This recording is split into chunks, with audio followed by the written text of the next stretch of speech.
Welcome to my channel. Like and subscribe for more videos like this. I time traveled a little too early. Chapter 41 TV Laboratory.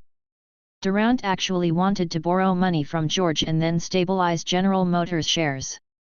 Needless to say, the purpose was, I wanted to find a solution with my old friend Groman before, but in the end Groman introduced this young man who has been in the limelight recently. I originally thought that it would be easy to win, but I couldn't agree to the conditions they offered. If he wants shares and everything, he can still get it by his own means. What they want now is the shares of Morgan and DuPont, but they can't do that. But it's correct to think about it. With $5,000 million in cash, he can't buy shares of any company now. The two chatted for a while about their views on the future economy, and then parted ways. Now it was George who had the money he desperately needed, and he simply couldn't give George what he wanted. So, this can only be done temporarily.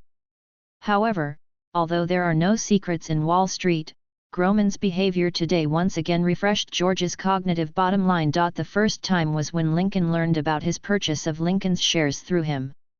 Although the cooperation was finally reached, it already involved selling customer information. This time it was even more obvious. If he had called someone to inform him before the meeting last time, then this time he was completely giving himself away as a favor. Not only did he betray his customer information, but he also failed to notify the person he was meeting.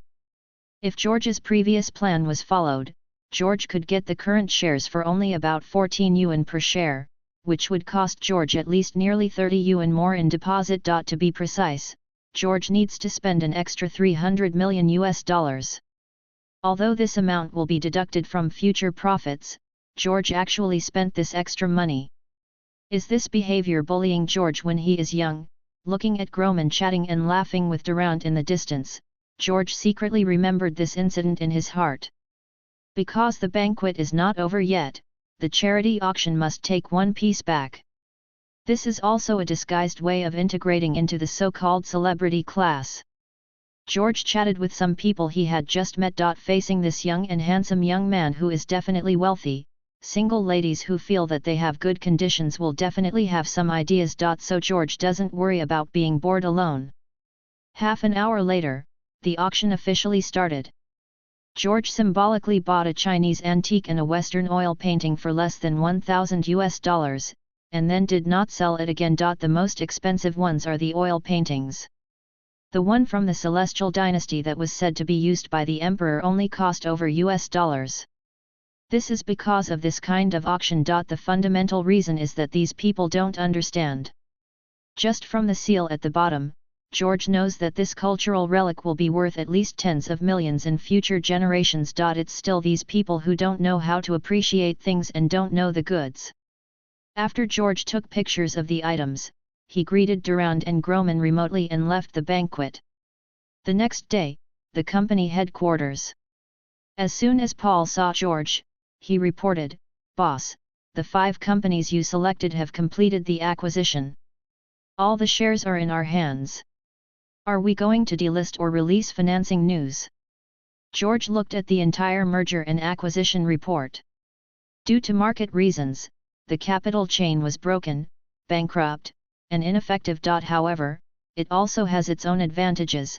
The production workers are all experienced and they also have their own sales channels. The key is that the cost of the entire merger and acquisition is still very low. No, let's keep things as they are for now. Now that the company has been fully acquired, we will be able to transform and produce the products once the patents are issued. However, George did not require major changes. For current product materials, only by using plastic for some parts can the advantages of the new technology be reflected. For example, the hair dryer designed by George was a small handheld one, but in this era they all used metal casings, which ordinary people could not really lift. Moreover, metal ones also had the capacity to leak electricity, which was a safety hazard. Therefore, these factories will remain as they are for the time being and will not make any changes. These patents are already being applied for and should be available before the end of the month. Before George went to college, he had left the patents for the agitator washing machine, the new hot and cold air blower, the new electric fan, and the closed electric water heater to Paul all at once. Once the materials are ready, production can be arranged. George contacted Leland again, and now the factory is improving the production line based on the new startup method designed by George. George decided that after the production line was improved, he would go to the factory to see it in person. Then George remembered the two beverage factories. Instead of dictating the operation, George came up with the kin design and asked Paul to apply for a patent as soon as possible. Prepare to push it yourself. Nowadays, aluminum alloy doors and windows can sit out. The main problem is ductility. If George learns this for one more semester, he will be able to handle it on his own. Then, George also asked Paul to collect information on some current regional banks and some banks that were about to fail. Since we are not ready to cooperate with Bank of America now, we naturally need to find another one. At this time, many banks were bankrupt, and it was not a problem to buy one and open a bank of your own. While George was dealing with the company's problems, Ryan and the others came back and brought back the person George was looking for. Ryan has been away for nearly a month this time, and it seems that it is indeed not easy to find. But looking at Philo Farnsworth's parents who came with him, I realized that it must have taken a lot of time to persuade his parents. Several people sat down in the conference room and looked at the confident 14-year-old kid next to them. He was at least 40 centimeters shorter than themselves and very thin. And the parents next to him may be a little nervous because it is their first time in such a high-end place. And Baird's expectant expression. George wasted no time and said directly, "First of all, welcome everyone. Now I announce the formal establishment of the imaging laboratory. Baird is the team leader and is responsible for the research and development of mechanical televisions. Paul is responsible for logistics and ensuring all the needs of the laboratory. Recruit some scientific researchers to form a research and development team." Paul also arranged for Pharaoh to sign a directional training contract with the company, and then found him a school to continue his high school education. He can only participate in electronic television as an intern during the holidays. R&D. Your parents will be the company's special hires to take care of you. Pay wages on time. George looked around and then said, "Paul is here. The laboratory is arranged here, but the security level is high. No one is allowed to enter the laboratory except the experimenters. The content and progress of the experiment are not allowed to be mentioned to anyone. Confidentiality must be paid attention to."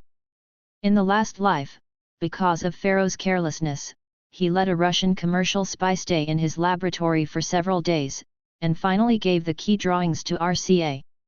In the end, the father of television did not make any money from his patent.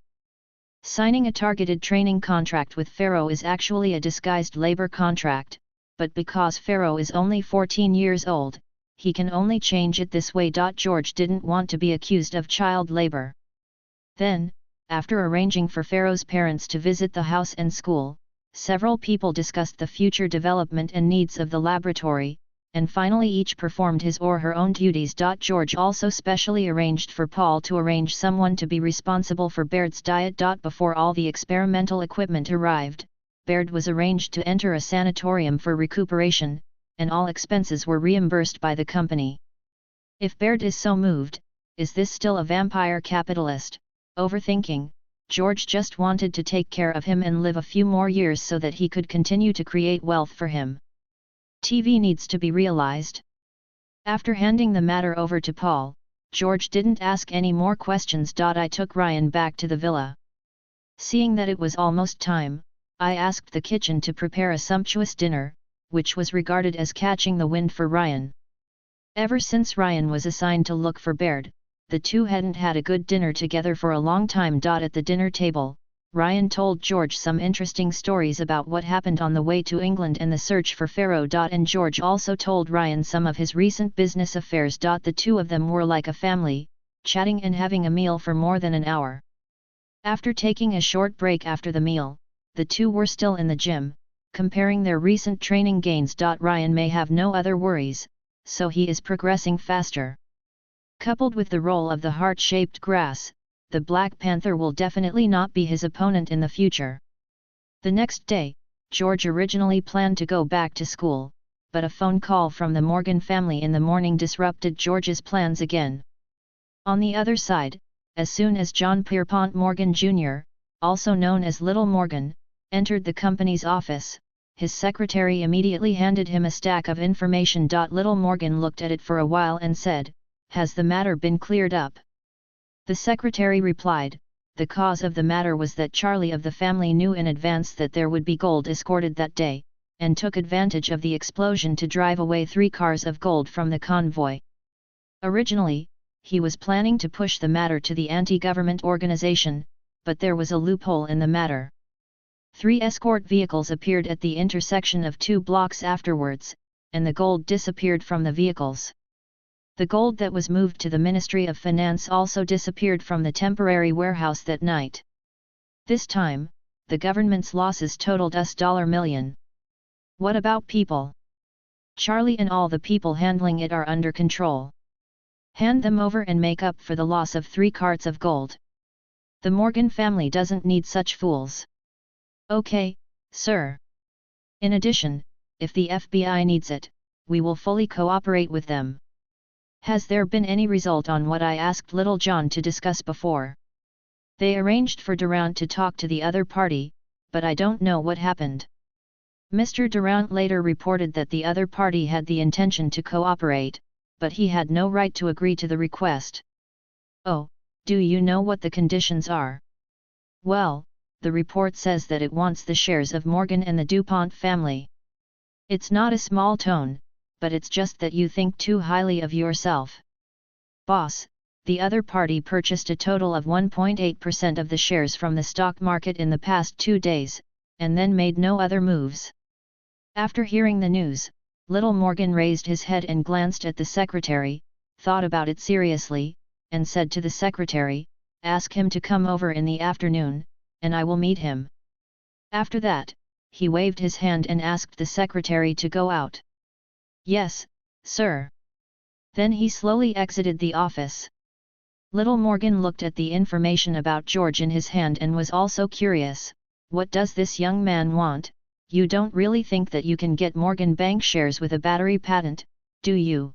A guy who could make up for a battery's flaws couldn't be that stupid. Because this matter was very important, Little Morgan finally decided to come and meet George by himself. As for the gold robbery, as long as the person involved is handed over, no one will dare to blame their family. Again. What was finally found out had nothing to do with his Morgan family. That afternoon, Little Morgan's office.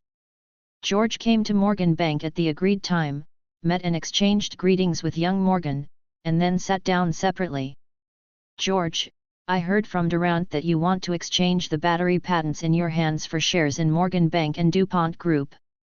That was just a polite rejection of Mr. Durant's statement. "Well, this matter should have been discussed with you by someone from General Motors, but due to the special nature of this patent, you have other ideas, and I don't mind listening to them. Of course, if it is sold directly to Morgan family, then I will give you generous rewards."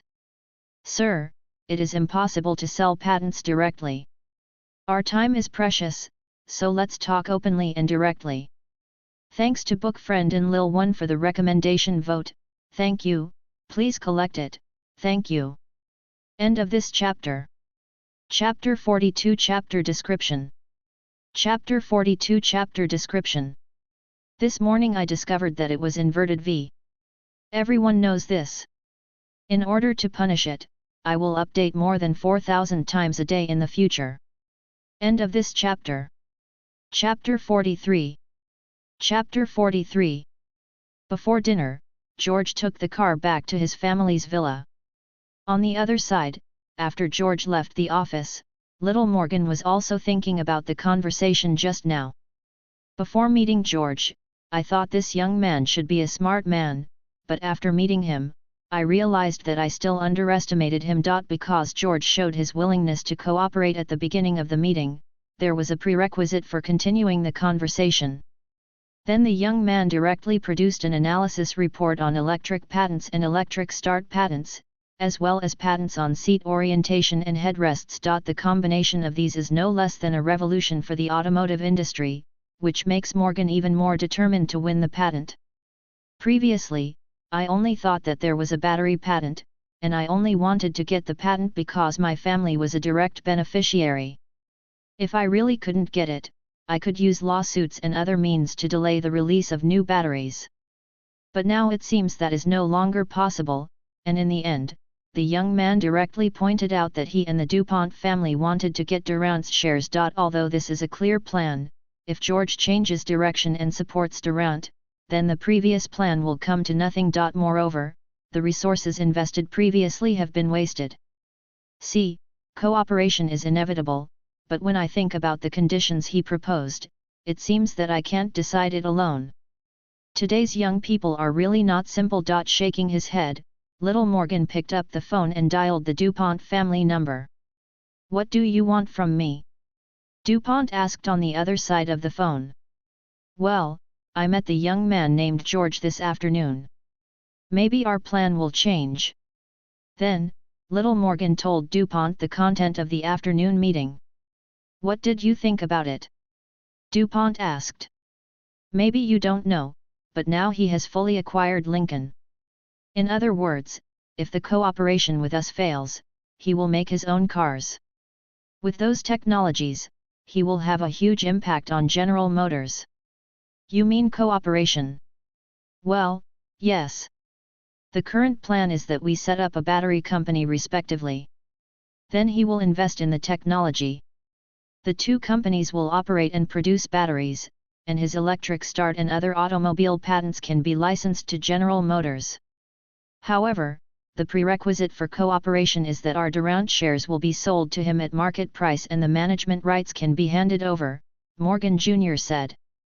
"Since you called me, there must be other conditions, right?" DuPont said. "Yes, buying Durant's stock is just one of his demands. He also has two other demands. One is to ask your family to get him a commercial broadcasting business license and a broadcast center. The other is that we help him acquire a bank." "Okay, I understand. I will ask the appraiser to evaluate his patent to see if it is worth our investment," DuPont said. Both families have their own considerations on this matter. The Morgan family is definitely willing to participate in this cooperation. As the people behind the Federal Reserve, it is not the easiest thing for them to win a regional bank. As for DuPont on the other side, the root cause of GM's stock market trap this time is actually a small internal transaction due to disagreements between their families, so GM must win. For the current DuPont company, which is involved in many fields such as agriculture, construction, transportation, banking, mining, etc., they only need to pay some political capital and apply for a commercial broadcasting license. The broadcasting center can be sold directly to George through Westinghouse. Neither of these points is difficult for me to accept. After George returned home, he considered his two requirements. Acquiring and owning a bank is also for future consideration. Nowadays, there are more and more companies of our own. After having our own bank, fund settlement will be very convenient. It's about confidentiality. Now all the company's business is through Bank of America. What Groman did these two times really disgusted him. Moreover, many banks have failed this year, so it is a good time to join this industry. The next opportunity would come 10 years later, with the onset of the Great Depression, but George couldn't wait another 10 years. Another requirement for broadcasting licenses is also to lay the foundation for the media industry. George knew that KDKA Radio in Pittsburgh, USA, was officially established this year. He obtained the first commercial broadcasting license issued by the U.S. Experimental Office and became the first radio station with legal operating rights. This radio station is only the corporate broadcasting company of Westinghouse, and DuPont happens to be one of the shareholders of Westinghouse. And it is not difficult to obtain another license with DuPont's strength. What's more important is that another thing is involved here, which is the channel. Radio broadcasts require frequency modulation, and future TV channels also need to be searched manually. As manufacturers of future TV sets, they can arrange them in a fixed way and have the right to arrange channels independently. Although the band and frequency range may not seem important, For radio stations, they are crucial. Once George controls the distribution of TV channels, he indirectly controls the entire TV. In the future, if other people want to set up a TV station, they will need the TV channels in George's hands. This is just like you can run an airline, but the flight routes are in the hands of others. How you fly, and whether you are allowed to fly or not are all decided by others. After thinking about this, George felt that it was time to strengthen security for his future assets scattered across the United States. That night, George invited Ryan to the study. After pouring a glass of whiskey for Ryan, he came and sat down opposite him. "Uncle Ryan, I want to trouble you with something next." "What's the matter, George?" "Now my company has more and more companies, and some important departments are also more and more. So I think we need to form our own security force." Ryan took a sip of the wine in his glass and said, "What do you want to do?" "You know, during this year's economic crisis, many farms and factories have closed down. There will be many unemployed people, and there must be a large number of retired soldiers here. I want to open a security company first, and recruit personnel from retired soldiers. It's okay. Through Pangbo, we will accept some current veterans." "That's okay. I can contact Pangbo and leave the recruitment to me," Ryan said.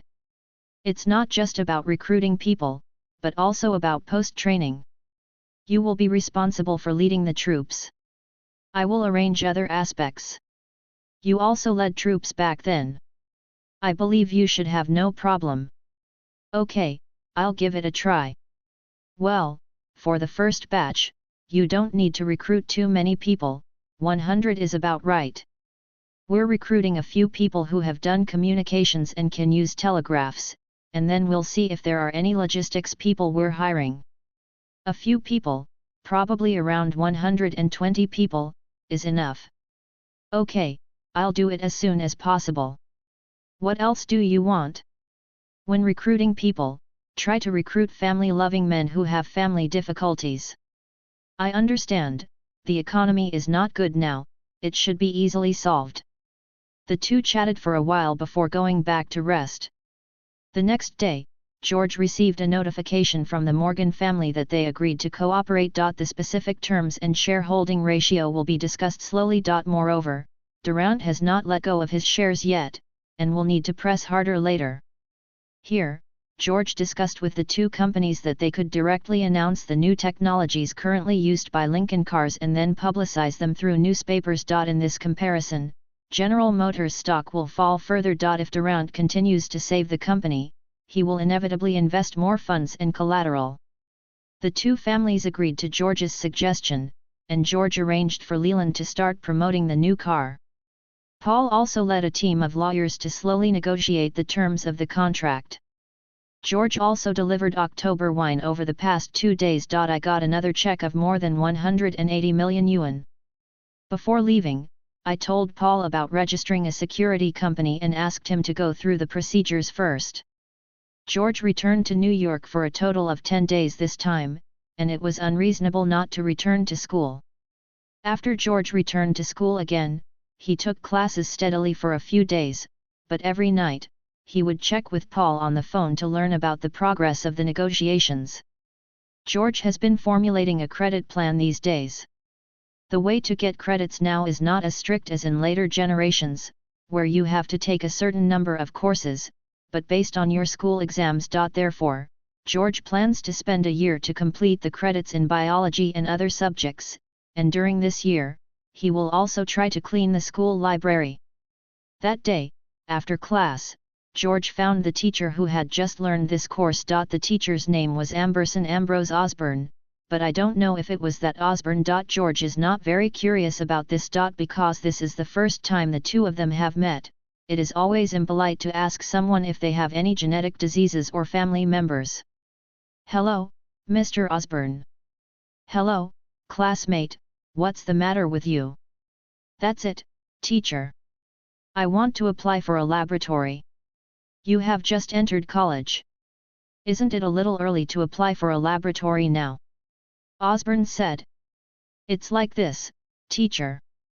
I've made some interesting discoveries recently, so I'm eager to figure it out. If possible, I would like to cooperate with the college on research, and I will provide all the funds. But I need some scientific research help. Oh, can you tell me briefly what it is? You always have to write down the reasons for application. This one is about germs. Okay, I will make a report for you. Please wait for my news. Thank you, teacher. Haha, I should do it.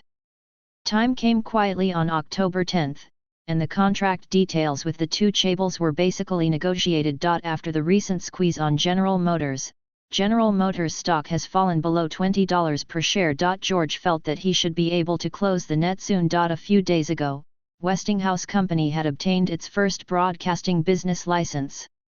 Taking Osborne's class again, after class, George waited until all his classmates had left before coming to Osborne's side.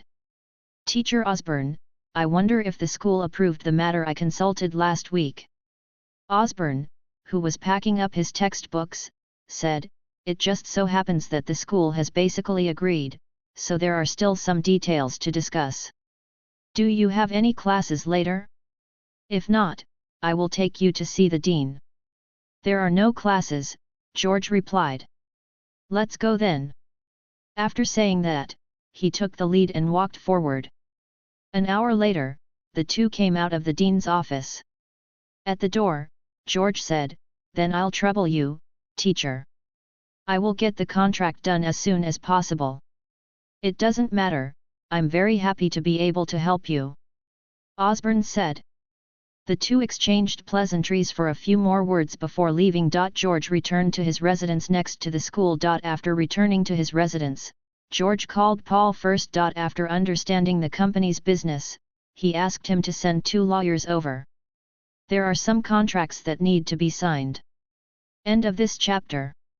Chapter 44 Laboratory Establishment. Chapter 44 Laboratory Establishment. In the afternoon in the dean's office, the school approved the application for cooperation in establishing a research laboratory. It was also agreed that George would fund the establishment of the laboratory and the school would provide certain support, including allowing the laboratory to hire teachers to participate in project research. Then George also hired Osborne as the project leader of the laboratory. Of course, George would declare the project. If results come out, then the school and Osborne will have the right to reputation, and George will have all the economic benefits. This is only a verbal agreement and needs to be implemented into a contract as soon as possible. Before each new drug is actually launched on the market, it takes several or more years of hard work to meet the marketing standards. In addition to pharmacological research, it also includes clinical experiments and other levels. The main reason why George went to college was to develop penicillin. Collaborating with universities on research can help George get a lot of help in terms of time and policies. The school generally pays attention to reputational things, which does not conflict with his own emphasis on economic interests, so a good basis for cooperation can be achieved. Besides, this research is still in the project application stage, and no one can yet see the economic benefits of this technology in the future. Therefore, as the actual sponsor of the laboratory, it is reasonable for George to enjoy all economic rights. 2 days later, in the school conference room, the two parties signed a cooperation agreement. George also signed a confidentiality agreement with Osborne. Only then did George feel relieved. Faced with something that could save countless lives in the future, George couldn't help but feel rude. In a previous life, the British bacteriologist Fleming first discovered penicillin, the world's first antibiotic, in 1928. Alexander Fleming discovered penicillin due to a lucky mistake. While Fleming was on vacation in the summer of 1928, he forgot about the bacteria growing in petri dishes in the laboratory. When he returned to the laboratory 3 weeks later, he noticed a cluster of green mold growing in a petri dish of Staphylococcus aureus that had been accidentally exposed to the air. Fleming discovered that penicillium can secrete a substance that kills bacteria. He named this substance penicillin, but he failed to purify it for clinical use. In 1929, Fleming published his research results. Unfortunately, this paper has not been taken seriously by the scientific community since its publication. In 1938, German chemist Ernst Chain saw Fleming's paper in a pile of old books, so he began to do purification experiments. When Fleming looked at the petri dish under a microscope, he noticed that the staphylococcal colonies surrounding the mold had been lysed. This means that some kind of secretion from the mold inhibits Staphylococcus aureus. Subsequent identification showed that the above-mentioned mold was Penicillium punctata, so Fleming named the bacteriostatic substance it secreted penicillin. Unfortunately, Fleming had never been able to find a method to extract high-purity penicillin, so he cultivated Penicillium punctata strains from generation to generation, and in 1939 provided the strains to the British pathologist Flo, who was preparing to systematically study penicillin. Lee and biochemist GNN. Florey and Chain repeated the experiment with penicillin in 1940. They injected 8 mice with a lethal dose of strep bacteria and then treated 4 of them with penicillin. Within a few hours, only the 4 mice treated with penicillin were still alive and well. Since then, a series of clinical experiments have confirmed the efficacy of penicillin in treating various bacterial infections such as streptococcus and diphtheria. The reason why penicillin can kill bacteria without damaging human cells is that the penicillin contained in penicillin can hinder the synthesis of bacterial cell walls, causing the bacteria to dissolve and die, while human and animal cells do not have cell walls. In the winter of 1940, GNN refined a little bit of penicillin. Although this was a major breakthrough, it was still far from clinical application.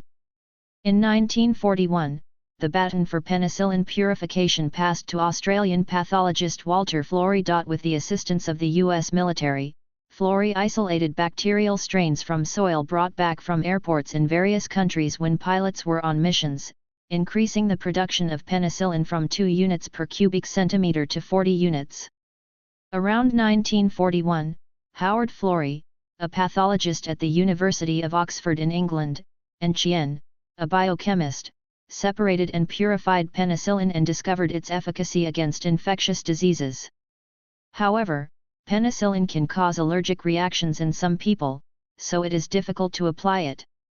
A skin test must be done before. Most of the antibiotics used are extracted from microbial culture fluid, and some antibiotics can be synthesized artificially. Since different types of antibiotics have different chemical compositions, their mechanisms of action on microorganisms are also very different. Some inhibit protein synthesis, some inhibit nucleic acid synthesis, and some inhibit cell wall synthesis. After a period of intense experimentation, Florey and Chien finally extracted penicillin crystals by freeze-drying. Afterwards, Florey found a mold that could extract a large amount of penicillin on a melon, and prepared a corresponding culture solution with corn flour. Driven by these research results, American pharmaceutical companies began mass production of penicillin in 1942. By 1943, pharmaceutical companies had discovered a way to mass-produce penicillin. Britain and the United States were at war with Nazi Germany at the time. This new drug is very effective in controlling wound infections. In October 1943, Florey signed the first batch of penicillin production contracts with the U.S. military. Penicillin came out at the end of World War II and quickly turned the war situation for the Allies. After the war, penicillin was widely used and saved tens of millions of lives. By 10, supplies of the drug were sufficient to treat all Allied soldiers fighting during World War II. Because of this great invention, in 1944, Fleming, Florey and Chain jointly won the Nobel Prize in Physiology or Medicine for the discovery of penicillin and its clinical utility. Penicillin is an important antibiotic with high efficiency, low toxicity, and wide clinical application. Its successful development greatly enhanced human beings' ability to resist bacterial infections and led to the birth of the antibiotic family. Its emergence ushered in a new era of treating diseases with antibiotics. In this life, George has almost completely mastered all the key points, and the development of penicillin must go smoothly. How to keep this money tree is what I need to consider in the future. Publish it for free, stop joking, let it be published so that other big pharmaceutical companies can make a fortune. In the last life, 2 production overlords in the pharmaceutical industry were created. November arrived quietly, and the initial investment in the laboratory was very small. George provided funds, ideas, and direction, and Osborne led some senior students to complete the specific observations. George also used Saturday and Sunday to deliver drinks and made another $180 million. Now that the market has stabilized, the amount of funds that alcohol can provide George has basically stabilized $180 million every month. Although it can be increased again, because George's time is limited, it is impossible to do nothing but buy wine, so there is no plan to increase sales for the time being. On the 4th, I received a message from Morgan Bank saying that it was preparing to negotiate with Durant. If George is interested, he can participate together. George knew that he was about to divide the cake. George asked for leave from school that day and returned to New York on the 5th. Morgan Bank, George met Durant, Morgan Jr., and Pierre Samuel DuPont. George participated in the closed-door meeting as the last person. After a 2-hour meeting and discussion, George finally purchased Durant's 3,900% stake in General Motors for $12 million, and the two signed an agreement prepared in advance on the spot. George became the third largest shareholder of General Motors after the DuPont family and the Morgan family, owning 13.8% of the company's shares. In fact, George only had to pay $390 million as a deposit to get these shares. The remaining balance will be advanced by J.P. Morgan Securities Center on its behalf. After signing the agreement, Durant left the field sadly, and none of the three got up to say goodbye. Next, the three signed a contract for the new battery business. The three newly registered battery companies are jointly held by three companies. George holds 40% of the shares with technology, and the other two are responsible for production and sales. Regarding the National Wells Bank of America, George owned all the shares of the bank for $4,500 million. George borrowed $5,000 million from Morgan Bank for the electric start, seat adjustment and headrest patents. After paying these two funds, there is still $110 million. George used the $110 million to buy a commercial radio station license and a complete set of radio stations from the DuPont family. All three companies were happy. George was like a white wolf, using the future benefits of several patents to get shares of General Motors. You must know that by 1926, General Motors stock had risen to $210 per share.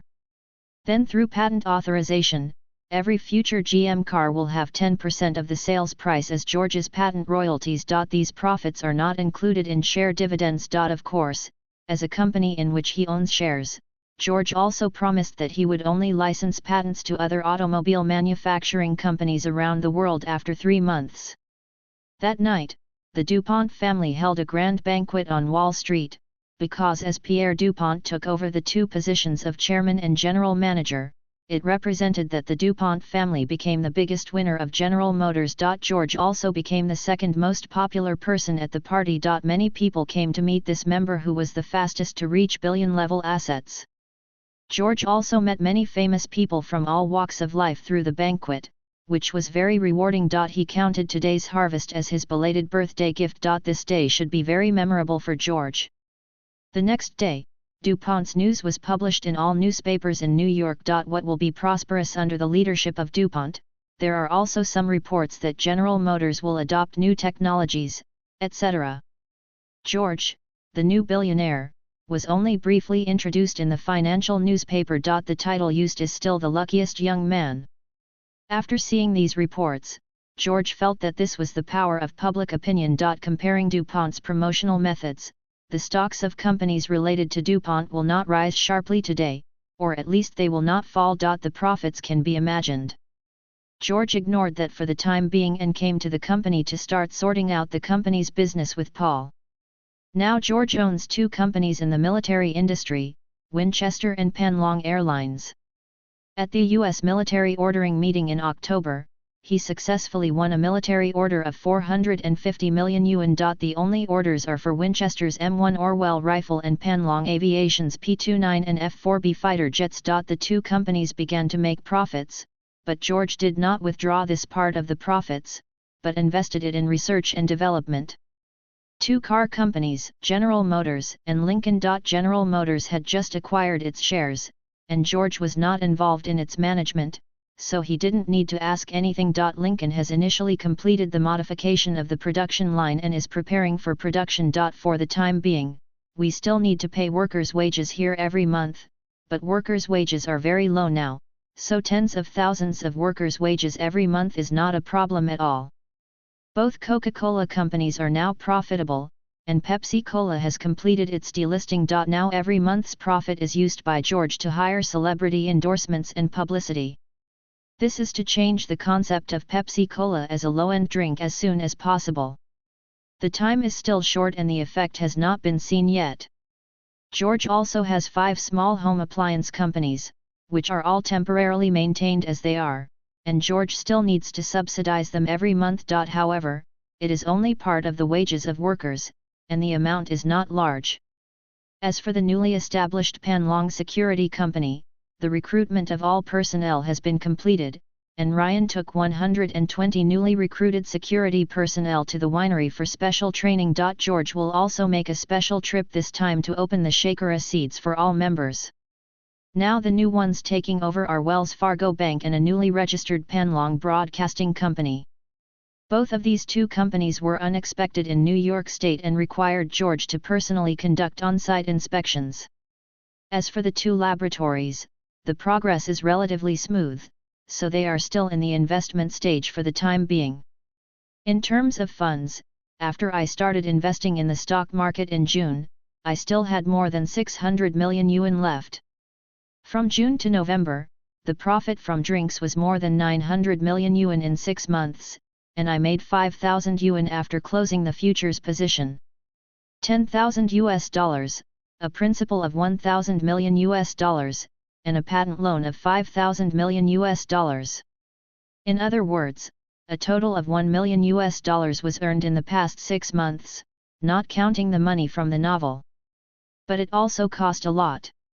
After purchasing so many companies, the total expenditure was a cash check of $6,800 million. There are also some daily expenses such as workers' wages, which are about $7,000 million. So now the company has a total of $5,500 million in funds on its account. The money is still in the Bank of America account. Of course, George could have paid in full for the GM stock, but there was no need. This is thanks to the leverage that still existed in the United States during this period. This economic policy did not begin to deleverage until 1930. End of this chapter. Chapter 45 Inspecting the Company and Your Own Bank. Chapter 45 Inspecting the Company and Your Own Bank. After calculating the accounts of one company, George informed Paul that in 3 days he would start visiting his own company and ask him to make preparations. George went to Panlong Winery in the past 3 days and saw 120 security personnel at the winery. After more than 10 days of training, these people have initially restored the discipline of the army. Accompanied by Ryan, George watched everyone practice, and these people finally met the real big boss who had never shown up. Their training program focuses on physical training and discipline training. Firearms and other weapons training will not be conducted for the time being. After the test was completed, George also showed the so-called vitality seeds. The term vital energy seeds was changed by George himself. He calls it chakra all day long, which is a bit difficult to pronounce in English. Therefore, when promoting to these security personnel, the term vitality seeds is used. George also introduced that only those who have received the vitality seeds can be elected to the positions of team leader, instructor, and other positions. If you are unwilling to accept the vitality seeds, downgrade to ordinary security. After 1 month of general security training here, I was arranged to work in the security department of my company. For those who are willing to accept, the salary is $10 per day. Coupled with the cool abilities, everyone chose to receive the vitality seeds. Of course, the disadvantage of planting vitality seeds, George also explained, is that life and death are in George's control. The 120 people selected by Ryan are all people from very difficult family backgrounds and who care about their families. In this situation where there are a large number of business personnel, it is not always a sacrifice to work for whomever you work for. So all these people have received the vitality seeds, and in the next month, Ryan will teach the refining technique and the 3-body technique. A month later, they will be taken to a training base prepared by Ryan for them to continue firearms and other training. Until everyone has mastered the 3-body technique. George also designed combat uniforms for 120 security personnel based on Deadshot's combat uniforms. Unfortunately, helmets are difficult to wear, so they are still replaced with all black masks. Among these 120 people, 110 are combat personnel and 10 are support personnel. Ryan divided them into 12 teams, and Ryan himself served as the instructor. As for the winery, things are basically on track now. Allison has been promoted to the position of general manager and his salary has been increased. From now on, he will be in charge of the winery, and Ryan will be in charge of the security company from now on. After handing over the training to Ryan, George returned to New York. The next day, the two began their inspection tour. The first stop was Panlong Broadcasting Company in Pennsylvania.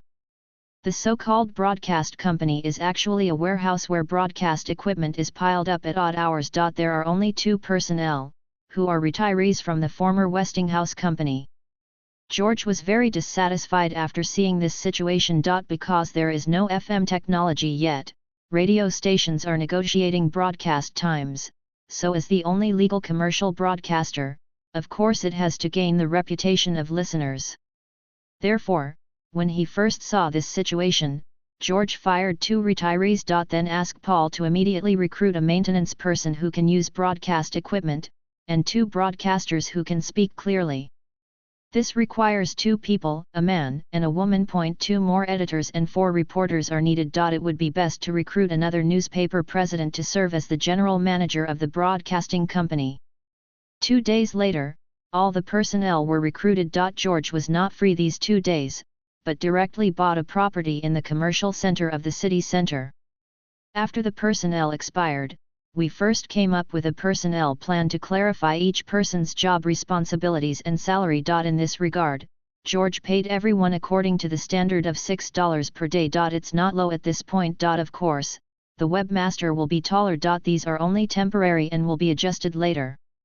The second is to design a broadcasting studio based on the experience of later generations, which must have a sound-absorbing function. Fortunately, as an online and offline training teacher in my previous life, I had some exposure to this. It would take a few days for the broadcast studio to be ready, so George worked with the newly recruited webmaster to plan the program time and content. First, some competition content can be broadcast, and second, some novels, stories, and children's books can be told without copyright fees. This program can be designed separately. Then add the current affairs news interviewed by your own reporters. You can also invite some music teams to perform regularly every day, and George also hired a finance and logistics team. George asked Paul to put $1 into it as an upfront fee. In the early stage, George prepared to cultivate the audience's stickiness. In a few years, radio stations will spring up like mushrooms after a rain. You must have your own discernment. There is no rush for this, everything is starting from scratch, just take your time. The first thing to do is to set up the radio station. George left a plan and didn't stay any longer. You can come back and have a look when you return. Then George visited several small home appliance companies in turn. Because the second-generation injection molding machine has not yet been realized, George just walked around the factory to stabilize the employees' emotions, and the management basically did not change. Then we came to Panlong Airlines, met with Boeing and the Lockheed brothers, and visited the production and manufacturing of aircraft. He also visited the R&D and other departments. George increased the basic salary for everyone and received the gratitude of all employees of Panlong Airlines. As for George not taking away the profits this time and investing all the money in company development and product research and development, Boeing also said that the boss is generous. George hoped to subdivide the R&D department and told Boeing about the concepts of future transport aircraft, fighter jets, and civil aircraft. Subsequent development can be studied based on these 3 aspects. At Panlong Airlines, George also flew the aircraft himself under the guidance of Boeing. This driving experience is different from George's experience of flying with bone wings and flying as a bird. After staying on Pan Long Airlines for 2 days, George arrived at the most important destination of this trip. Wells Fargo's headquarters in California. Recently, there have been rumors that Wells Fargo has been acquired, and some people say that it was Morgan Bank that acquired Wells Fargo. When someone outside the bank asked Burj Khalifa, the current president of National Wells Bank, Harry did not have a clear answer. Today, Wells Fargo's San Francisco headquarters building. Harry and a group of Wells Fargo executives met George and his party at the entrance of the building. Harry introduced George to the vice presidents and department heads. Savings Department, Investment Management Department, Human Resources Department, Legal Department, Affairs Department, etc. In addition, there were branch presidents who arrived early. George made a brief speech. Tell all management. There will be no personnel changes in the bank. Please continue to work with peace of mind. He is also satisfied with their current work performance and will consider giving everyone a salary increase with Harry. Then, tell everyone that the unopened companies will form the Pan Long Group and will use Wells Fargo as the settlement center. There are currently companies and 2 laboratories, and all funds and transactions will go through their own banks. Now that you have your own bank, the flow of funds will be smoother. And will use a sum of funds to establish bank branches in major cities in the United States. George's decision was not just talk. But it must be implemented. In this year's economic crisis, too many small and medium-sized banks have collapsed. Now as long as part of the money is spent to buy the site of the completely bankrupt bank, all personnel can start working directly. And you don't have to carry the debt from before the failed bank. It's almost like picking it up for free. In terms of the future appreciation of real estate, buying dozens of these small banks now is considered an investment. In terms of business, George will not worry. He can just say hello to Corleone and let the mafia money be deposited in his bank. Of course, the money must be legitimate gains. They would definitely be found out, and George couldn't help them hide it. Don't think that the mafia's money is all shady. In addition to a lot of black money, they also run formal businesses such as restaurants. These can all be regular users of their own banks. I believe that given the current supply and demand relationship between George and the mafia, they will still agree to this request. Wells Fargo is now a full-service bank. Community banking major. Financial services. Insurance, various loan businesses, etc. Provides transportation and financial services for transportation from the U.S. Midwest to the Pacific Coast. Their development is relatively conservative. But correspondingly. Internal strength training is very solid. This provides the possibility for rapid development. George and Honey. In the president's office. Meet alone. George smiled and said, "Harry, now I own 100% of the shares of Wells Fargo Bank." "Yes, boss. What are your orders next? Or are you planning to fire me and appoint another president?" George smiled, shook his head and said, "I will not fire you. As I said before, I am very satisfied with your work. At least during the period after the acquisition, you handled the bank affairs well. Very good. So I came to you today just to talk about your affairs. Harry, I hope you will stay as CEO, and together we will make Wells Fargo the best bank in the United States. What is your current salary?" "Woolen cloth. $4,000, boss. I will grow it to $6,000 for you. At the same time, it will increase by 5% every year. And you can get a commission of % of the bank's profit," Harry said. Harry's heart moved slightly. There is no one who is not interested in money. The purpose of working is to make money, so the salary can increase a lot, and it increases every year. Especially the profit commission made Harry even more excited. As long as he increases bank profits, his commission may be higher than his annual salary in the future. With his ability, this goal is easily accomplished. In the future, Wells Fargo will become the core bank for all George's companies, and all accounts will be taken from here. And he knows the future profitability of these companies better than anyone else. In the past, Wells Fargo could only develop slowly. With his support, I believe it will enter a period of rapid development. How do you want me to be the boss? Harry asked. It's simple, be as stable as before, within the bank. Then make the bank stronger. Harry nodded, don't worry, boss. This can be done. Took over Wells Fargo and met no resistance. I have to say the strength of Morgan Bank. If George is allowed to acquire it by himself, he may face many difficulties. 2 days later, the market released a piece of major news. Wells Fargo prepares to delist. Stocks are delisted. Generally, banks are forced to delist due to reasons such as bankruptcy or too low face value. However, Wells Fargo actively applied for delisting. This is the third time that George's company has delisted. The last time was Pepsi-Cola and Lincoln Motors. Because George has already obtained 100% of the shares, he only made a public announcement and does not need to return the investors' money, which saves a lot of trouble. From now on, Wells Fargo will no longer be a public company. The reason George delisted Wells Fargo is simple. Because he holds 100% of the shares of Wells Fargo, he went public to make money. George could have used other companies to make money instead of using banks. Listed companies must publish annual financial reports, but this is no longer required after delisting. This will be useful for some of his investments in the future. It will also be more hidden. That night. In a hotel in San Francisco. A grand reception was held. The reception was specially held for the new students at Wells Fargo. The reception was attended by San Francisco's upper echelons and some of Wells Fargo's major partners. At the cocktail party, it is nothing more than introducing yourself and showing your financial resources. I also introduced all the companies under my name, hoping to have the opportunity to cooperate with you. This is to stabilize customers.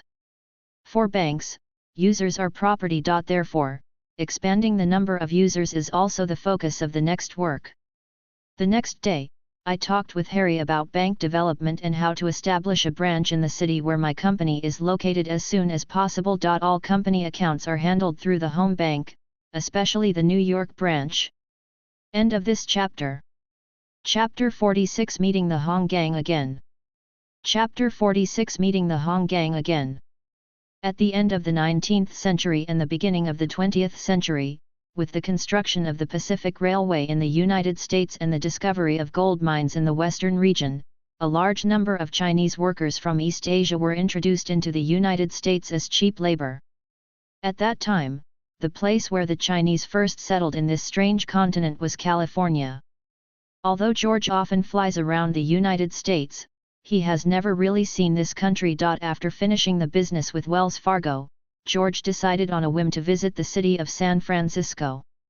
San Francisco was a very famous city in the previous life, with a history of blood and tears for the Chinese. Looking out the car window, the city has become a modern city. It reminds me of the horse-drawn carriage I took when I first left the town more than a year ago. There is a sense of déjà vu separated by time. At noon, as George requested, the car arrived at San Francisco Chinatown, one of the earliest Chinatowns in the United States. Looking at the group of people with black hair and yellow skin all over the street who speak Chinese dialect, a sense of intimacy arises spontaneously. I got off the car and wandered around this street. If it weren't for the occasional foreigners walking by on the street, I would have felt like I was traveling through time again. George came here specifically to try the Chinese delicacies here. Walk into a restaurant that says Cantonese-style morning tea. As soon as I entered the restaurant, I was immediately infected by the lively atmosphere. George looked at the surrounding environment. There were many tables and chairs in the very spacious hall, which looked like it could seat at least 200 people. Very large restaurant. A waiter who was cleaning saw George and others coming in and shouted out of habit, "Welcome. Please come inside." Then he walked up to George and said to him, "Here are you guys, please." After saying that, he led the way and took George to an empty table inside. "It's your first time here, you look unfamiliar," the waiter said in English. "Haha, this is my first time here. Do you have anything delicious in your store?" George answered in Chinese dialect. "What the objective Tian Chao said is really good. I used to work as a chef in a restaurant in Guangzhou, and I just came to the United States in the past 2 years. The waiter looked familiar and very confident, chatting with George in Chinese dialect. Paul and Harry could only watch from the side, completely unable to understand what they were talking about. Really, that would be great, I'm looking forward to it. Haha. Then the waiter handed over the menu, and George followed his recommendation and ordered chicken feet, beef rice rolls, quicksand buns, seafood porridge, etc. for a large table. Sir, it's almost time. The portions of the food in the shop are quite large, so you can't finish it if you order too much. Don't worry, you won't refuse to pay. We all have big appetites. Okay, please wait a moment, I will arrange for the chef to serve you the food right away. Boss, seeing that you have been chatting with these people in Chinese dialect for so long, is the food in this store delicious? Paul asked from the side at this time. It should be good, just look at the number of people in the lobby. Harry, you see, for a bank, customers are resources. There are many Chinese people in the United States, we can definitely recruit some Chinese staff, at the intersection of Chinatown establishing a branch. With the unity of Chinese people, it will definitely attract many customers.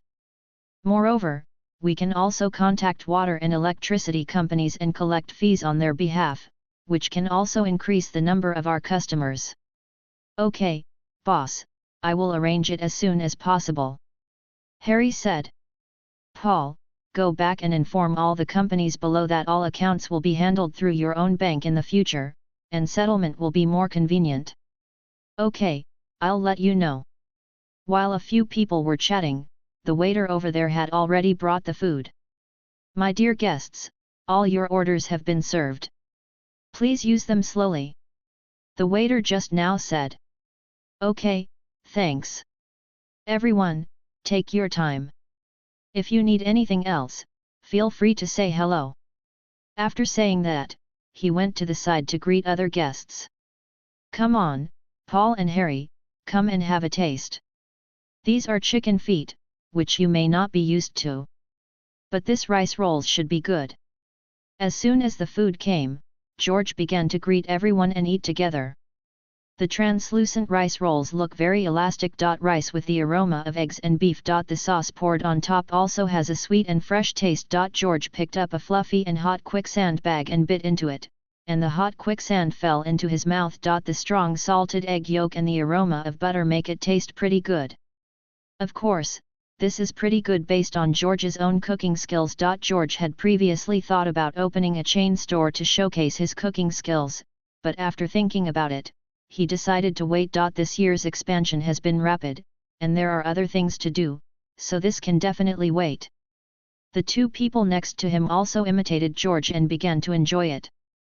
In fact, except for some special dishes, foreigners can still accept Chinese food. As long as the first mental barrier is overcome, chicken feet and the like are acceptable. If you look at future generations, you will know that every foreigner will have a Chinese stomach after staying in China for a long time. George and others were enjoying the food when they heard the sound of benefactor coming from the front. George raised his head. Because all the people here were from China, George, who shouted benefactor in English, would still look at it subconsciously. Looking at it, he found that he actually knew two of the people in the group not far away. It was Uncle Chen and Fu Chuangxia from the Hong Gang who had gone to Reno City to participate in the annual Texas Hold'em tournament. Seeing George looking up, Fu Chuangxia walked towards this side and said, Haha, it's really you, benefactor. It's you, don't beg me. I'm a few years older than you. Call me Brother Zhang. I have a Chinese name named Zhang Fan. George stood up and replied. Haha, okay, Brother Zhang. Haha, thank you little brother for saving your life. At this time, those people also came over, and Uncle Chen among them greeted. He walked up to him, cupped his hands, and continued, I left in a hurry last time and didn't leave any contact information. Later I went to find my benefactor. I only knew that my benefactor was blessed and won the championship. But he has already left. Our hall master, I am also very concerned about this matter, and I happened to meet him today, so I would like to ask my benefactor to show his respect to us as a courtesy to the landlord. Haha, Uncle Chen is serious. It's just a little effort, so I don't dare to take credit. I don't dare to let Uncle Chen call me my benefactor. Uncle Chen just calls me Zhang Fan. I'm here this time because I have official business to do. Next time I will definitely visit you if you have the chance. George replied. I originally saved the two of them because of their blood bond, and I didn't think about getting anything in return. This trip was also for business. Of course, I didn't want to go to Los Angeles again. Brother Zhang, my father happens to be here too, so just follow me to meet him. He has blamed me many times before for not leaving your contact information. Yes, Brother Zhang Fan, the hall master is upstairs. Please give me a chance. George looked at the two of them, and it seemed that it was really difficult to evade, so he said, Okay, since Hall Master Fu is here, it is appropriate to pay a visit. After that, he told Paul and the two of them to wait here. Anyway, the two of them couldn't understand the Chinese language. Then, George followed Fu Chuangxiu and others to the box on the second floor. The private room is large, but there are not many people. Seeing Fu Chuangxiu and others pushing in the door, the three people in the room also looked over. When they saw the promising foreigners walking in the middle, they all looked suspicious. Uncle Chen took 2 quick steps, came behind the tall man in the middle, and whispered a few words to him. With George's current hearing, he could completely hear that this was another introduction to himself to this middle-aged man. George could also guess that this man should be Fu Heng, Fu Chuangxiu's father. Then he saw Fu Heng stood up immediately, turned around the dining table, came to George, and bowed down as soon as he raised his hands. How could George really make him bow? He quickly grabbed Fu Heng's shoulders with both hands to stop him from bending down. He said, Mr. Fu, you don't dare to perform such a big gift. You will be born after breaking the evil spirit. Seeing that he couldn't bow anymore, Fu Heng straightened up and was also secretly surprised. I have decades of experience in my body, but this young man is able to blush and hold himself up while talking. He is very strong. Then he said, Sir, you are very polite. You saved the lives of my siblings and my only heir. You can certainly afford this gift. Mr. Fu, there's no need to be so polite. It just happened to happen and it was just a little effort. If Mr. Fu is so polite again, I really have to leave. Well, Mr. Fu calls me George, or my Chinese name is Zhang Fandu. Okay. Stop calling me sir. Okay, George, Gao Yi. Come, let me introduce you to 2 seniors. Then he brought George to the table and gestured with his right palm to the person on the left to introduce, this is Hall Master Li from the San Francisco branch. This is Mr. Wang who just arrived here. You two, this is my child's savior. I've been too disturbed today. Haha, Brother Fu, what are you talking about? We are not talking about some shady business. It's okay to be defenseless. Hall Master Li and Mr. Wang both waved their hands and said. Fu Heng pulled George to sit down and greeted the 3 people who followed Fu Chuangxiu. Downstairs before, Fu Chuangxiu didn't introduce him, and George didn't know the relationship between them. After hearing the greeting just now, George realized that these old gentlemen were all invited here today. After Fu Heng greeted a few people, he asked Fu Chuangxiu to take a few young people to get their things and then arranged for the 3 old gentlemen to take their seats. He came to George again, gave George a cup of tea with his own hands, and said, Come and taste the tea from China. George picked up the tea cup and looked at it first. The tea soup was red and clear. Then he put it under his nose and sniffed it. Good tea. In 17 years of this life, George drank tea for the first time. In his previous life, as a teacher, tea was essential in the water cup. Over time, I naturally gained some understanding of tea. Oh, does George know anything about tea? Haha, it's just a hobby, but it's rare to drink such good black tea. This should be a tea from the coastal province. Haha, that's right. This tea is the authentic Lapsang Souchong black tea that Mr. Wang brought this time. It's really not much. I have a few more when I leave, so please take it back and taste it slowly. Haha, then I won't refuse. George said. I think Mr. George's Chinese dialect is very standard, and he also knows the etiquette of the Chinese very well. I wonder if Mr. George's ancestors have any relationship with the Chinese. Since it was just a casual chat, Hall Master Li didn't pay much attention to it. At this time, Hall Master Li asked Rode. Yes, George. If you close your eyes, no one will think that you are a foreigner. Fu Heng also said. Well, not bad, several others agreed. Haha, maybe my ancestors have it. My parents left early and didn't say much to me. I just like the Chinese culture very much, so I have read many books on this aspect. I even gave myself a Chinese name, Zhang Fan. Well, it's not easy to reach your current level by self-study.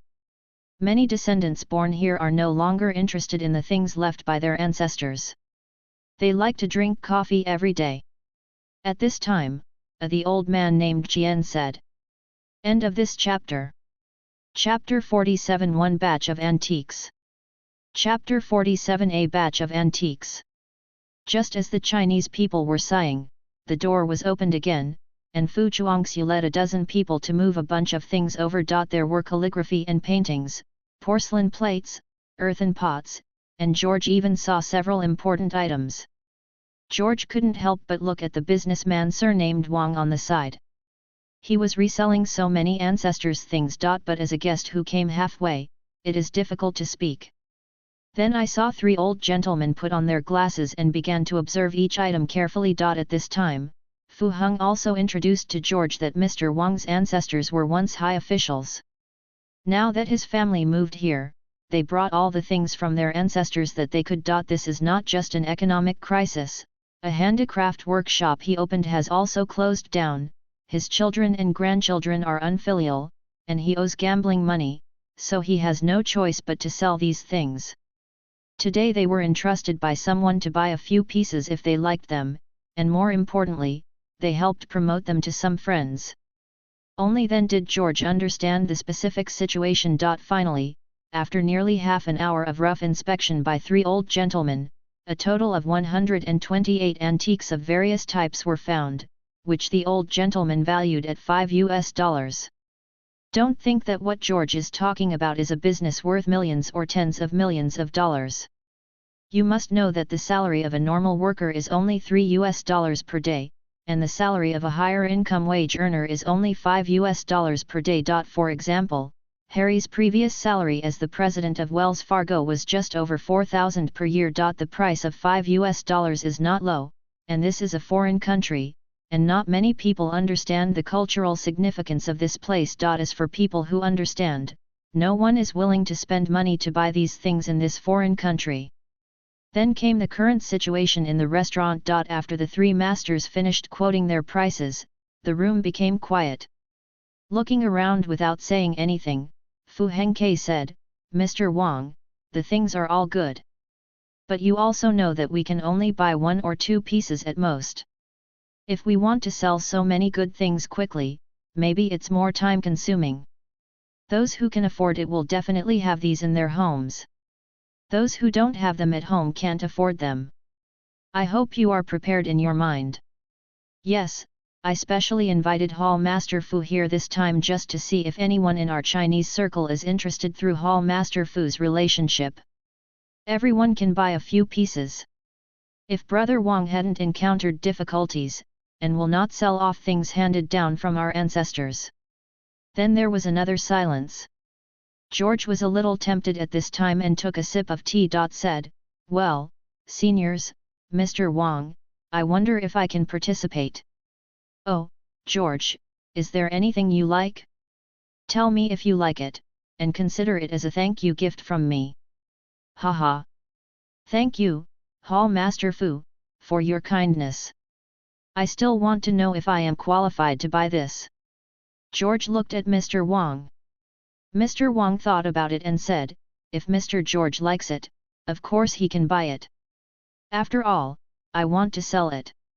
At this time, the old gentleman named Jian wanted to say something, but was stopped by Hall Master Li next to him. Haha, okay. Then I'll buy them all. George said. Bought them all? Mr. Wang said in a high-spirited tone. Well, is it too much to buy so much at one time? It costs a lot of money. Fu Heng next to him advised. This is a bit of a slap in the face. I was planning to top up the money and give one as a gift, but I didn't know that they would just wrap it up. Hall Master Li and others also looked at George in surprise. Haha, yes. I don't know if Mr. Wang agrees. This, if it is cash, of course I agree. Mr. Wang said. It's because I'm afraid I won't have money to pay the bills. It's simple. George asked Fu Chuangxiu to help call Paul and Harry who were waiting for him downstairs. Then he said to Mr. Wang, I don't know if I want cash or a check. Of course it would be best if it's in cash. George didn't know anything about Mr. Wang's little thoughts. Then he said to Harry, Harry, go make a call and ask someone to send you $. By the way, ask a lawyer to bring you a purchase contract. Then he said to Mr. Wang, no problem, I will arrange for someone to send the money right away. However, I will trouble you to help me send everything back later. Mr. Wang and the others were able to get more than 100 items, so they already had a car, which saved George from having to arrange manpower to carry them. Foreigners don't understand these things, and George will be heartbroken if they encounter them again. None of the items here will be worth less than $1 million in future generations. There were many priceless treasures inside, and George was prepared to snatch them away at night if the man named Wang didn't sell them to him. It's better to be in his hands than to be lost somewhere else. Then everyone was eating and waiting for money to be delivered. In fact, there are millions of cash in George's space, but there are too many people, so it is really inconvenient to take it out directly. While waiting, everyone realized how rich the young man in front of them was. Of course, this time Paul and Harry were around to introduce George. This moment made several people present feel embarrassed. Sitting with a billionaire? Well, billionaire. Fu Chuangxiu directly started to lift his fingers. Haha, it's not that exaggerated. Many of my assets are real estate, companies, etc. I don't have that much cash. George wanted to explain. These people definitely don't know what Versailles is. If they knew this word, they would definitely say George Senior Versailles. Fortunately, the embarrassment didn't last long, as the employees and lawyers who sent the money arrived. After signing the purchase contract brought by the lawyer, Harry sent $100 in cash. Mr. George Renwang counted them in person, and then took out 3 envelopes from his coat pocket, each containing $, and handed them to the 3 masters. The 3 of them refused to ask for anything. 3 masters, I'm sorry to trouble you all today. This is a courtesy and a little bit of my gratitude, but it can't be wasted. George said, handing over 3 envelopes. Seeing the 3 old gentlemen, George was still embarrassed, so he continued, 3 old gentlemen, please ask your subordinates. If I have a chance in the future, I would also like to ask these 3 to help me. Or do you know who wants to sell antiques? Yes, you can also introduce him to me. If I'm not here, you can go directly to Harry. After speaking, he gave Harry's contact information to everyone. Finally, under George's persuasion, the 3 of them handed over the gift. Fu Chuangxiu led people to move the cultural relics back to the car again. George raised his hands to everyone and said, I'm sorry for disturbing everyone's party today. I have to go back to deal with these antiques and need to store them, so I'll leave first. Where is it? Hall Master Li and others quickly returned the favor. I was supposed to invite you today and thank you properly. You really have something to do here, and you also know our contact information. I will definitely thank you properly next time I have the opportunity. Haha, Hall Master Fu is so polite. There will be opportunities in the future. I came out this time to deal with company affairs. I am still in school, so I really don't have time. Otherwise, I must take a good stroll in Chinatown. I will bother Fu next time I have a chance. The hall master.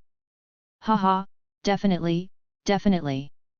After the two of them finished speaking, George waved goodbye to several other people, got into the car, and then left Chinatown. Thinking of so many antiques, it seems that I have to find a place to store them properly, but first I need to get to know New York. Back at the bank, George gave him $100 and parked the truck in the parking garage underneath the bank. Asked them to pick up the car tomorrow. The delivery driver and porter didn't ask any questions. It was the uncle who gave the money, and they weren't worried that he would detain one of their cars. They all left after putting down the car. George told Harry and the others that they would arrange for someone to drive the car away later, so they didn't need to worry about it, so they didn't ask any more questions. Why are you asking so many questions about your boss? So that night, George packed everything into the space. It's safest to put it in space. Wait until you have prepared a storage location before taking it out. The next day, after George confessed, the matter was over. The next day, George and his party left San Francisco and this time went directly to Dearborn, Michigan, where Lincoln is now headquartered. It is worth mentioning that Ford Motors headquarters is also here. This is also a steel city, with many steel plants set up here. After George arrived here, accompanied by Leland, he visited the company's R&D department, advertising department, finance department, newly renovated production workshop, etc. and gave a brief speech. Hello everyone, I am your new boss. Maybe everyone is unfamiliar with me, but it doesn't matter, as long as you know who pays you wages. Regarding company management, Mr. Leland, I am reassured and hope you can continue to support Mr. Leland. Also, I will change the company's salary system. At this time, the workers under the podium began to whisper, thinking that the new boss would lower wages again. The people at the bottom are the most affected by social changes, seeing so many closed factories and unemployed people. No one wants to be one of them. So, although they were disappointed, no one protested loudly. Then George announced the decision he had negotiated with Leland. The daily salary of all personnel will be increased by 1 yuan. In the case of overtime, the hourly wage will be 1.5 times the normal rate. The workers below were quiet for a brief moment, and then exploded. Came out with great cheers. Yes, what is more satisfying than getting a salary? No. However, workers are getting better treatment than before, and then compare it with the unemployed people. Only then can existing workers value their current jobs more. Looking at the cheering crowd in front of him, George also showed a happy smile. Because some time ago, Lincoln Company repeatedly broke out negative news. Workers' wages are also in arrears, causing many workers to be inactive at work. So after Leland made up his salary, George announced the salary increase to stabilize people's hearts. After returning to the office, George discussed it with Lincoln again. There had been a lot of publicity in newspapers for some time in order to suppress General Motors stock. It is now the end of November, and we are preparing to simultaneously display new models and new configurations in more than 11 major cities across the United States. The advertising bombardment begins 3 days before Christmas to let everyone know the news. We also need to prepare a trial car in each city. During the 3 days of news, it will start and stop in crowded places in the city. You can also invite some people to experience the car and highlight the differences from other cars. More importantly, each city advertises only 30 cars. If you still need it, you need to make an appointment to purchase it. All people who buy a car must verify their identity information, and only the first 200 people in that city will be issued VIP cards. Only people with VIP cards can buy new cars. Therefore, cars must have serial numbers, and vehicle information must be recorded in detail to make car buyers feel the difference. Each car can also have interior accessories, car seat colors, etc. changed according to the customer's preference. This does not exist in this era. Therefore, each city must be equipped with at least 3 mechanics.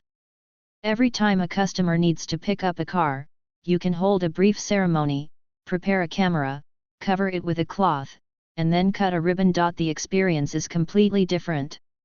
George arranged all the hunger marketing techniques used in later generations of Force stores, including raising prices to pick up the car and cutting the ribbon. As for the idea of Force stores, we still need to wait for the time being. But it can be paired with a simple one. Then I talked with Leland about a lot of future car sales skills, including starting a car insurance business with his family's bank, etc. Installment loans do not exist. You have to pay full price for their car to be able to afford such a high-end car. End of this chapter. Chapter 48 The New Year. Chapter 48 The New Year. George stayed at Lincoln for 3 days, during which time he also walked around the steel city of Detroit and discovered that some steel companies were shutting down. It is normal if you think about it. Starting in January this year, American steel workers held the largest nationwide strike in history.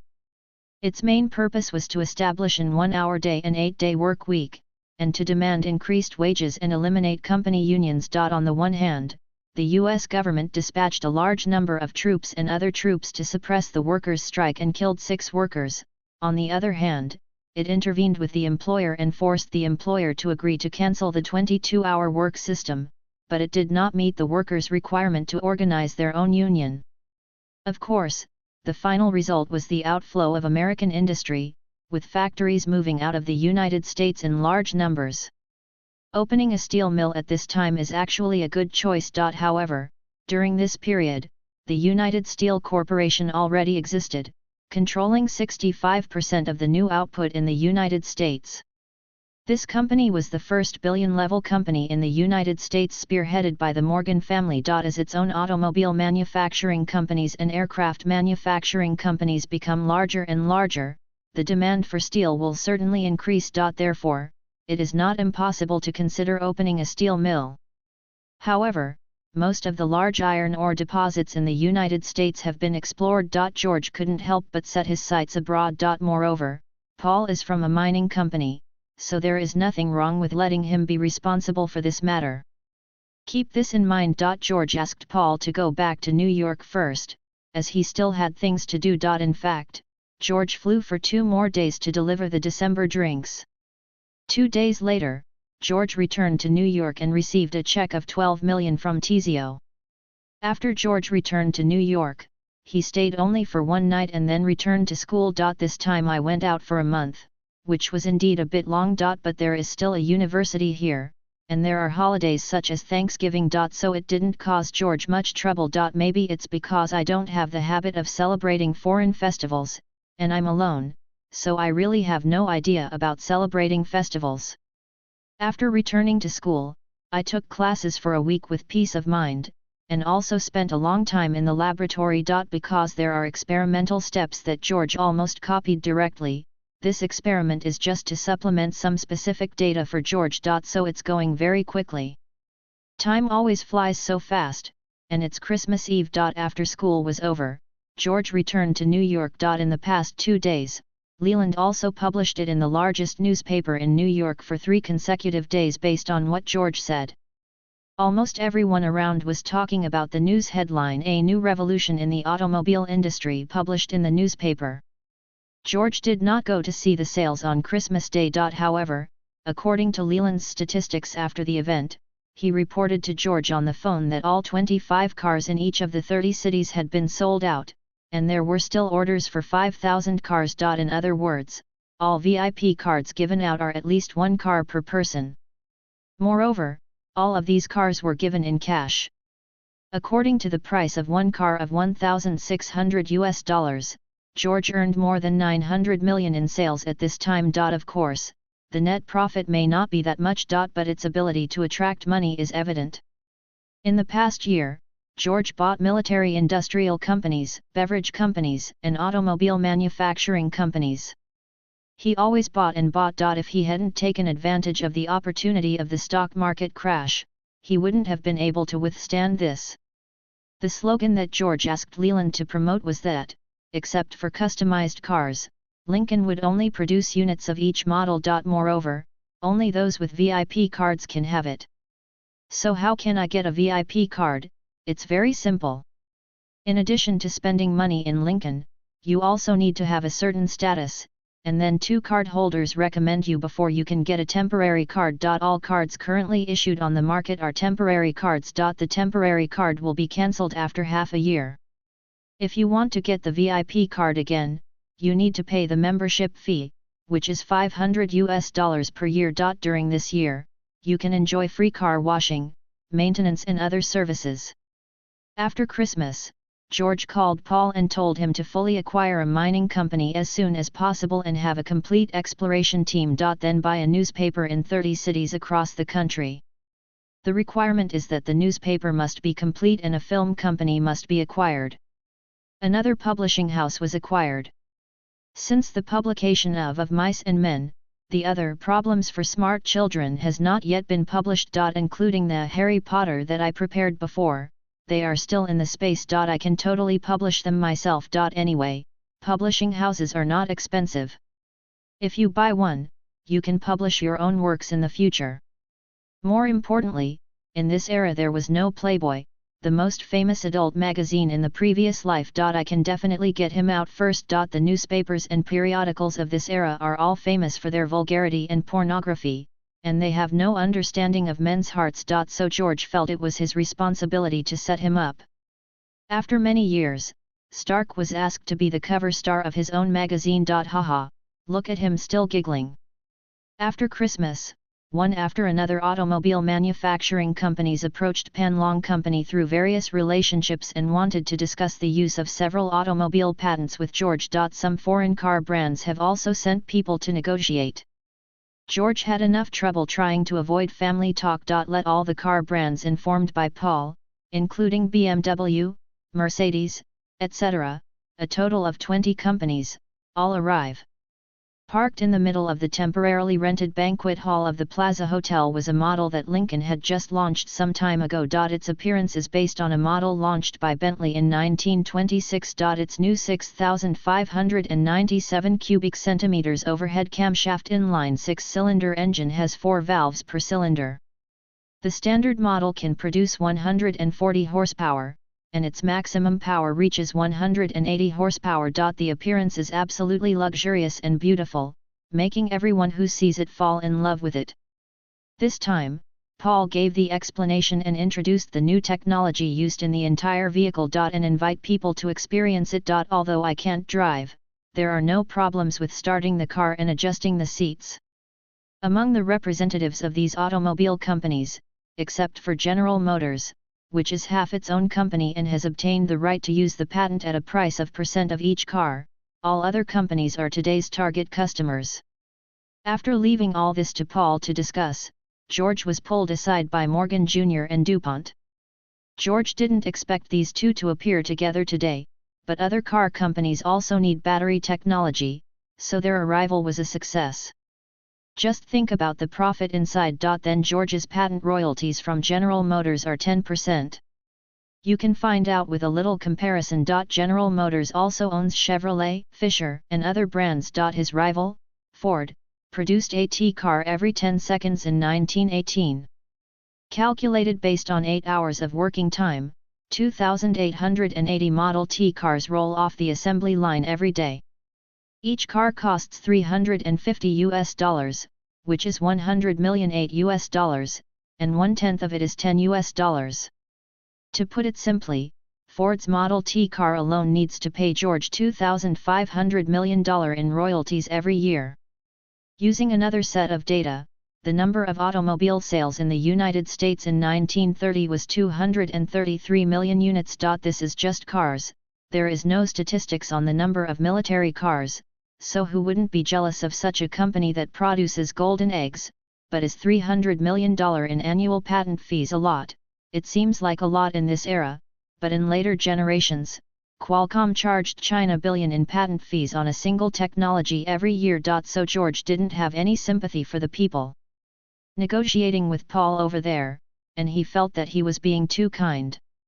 However, for this kind of income that is already transparent, there is really no way to get others to accept your investment.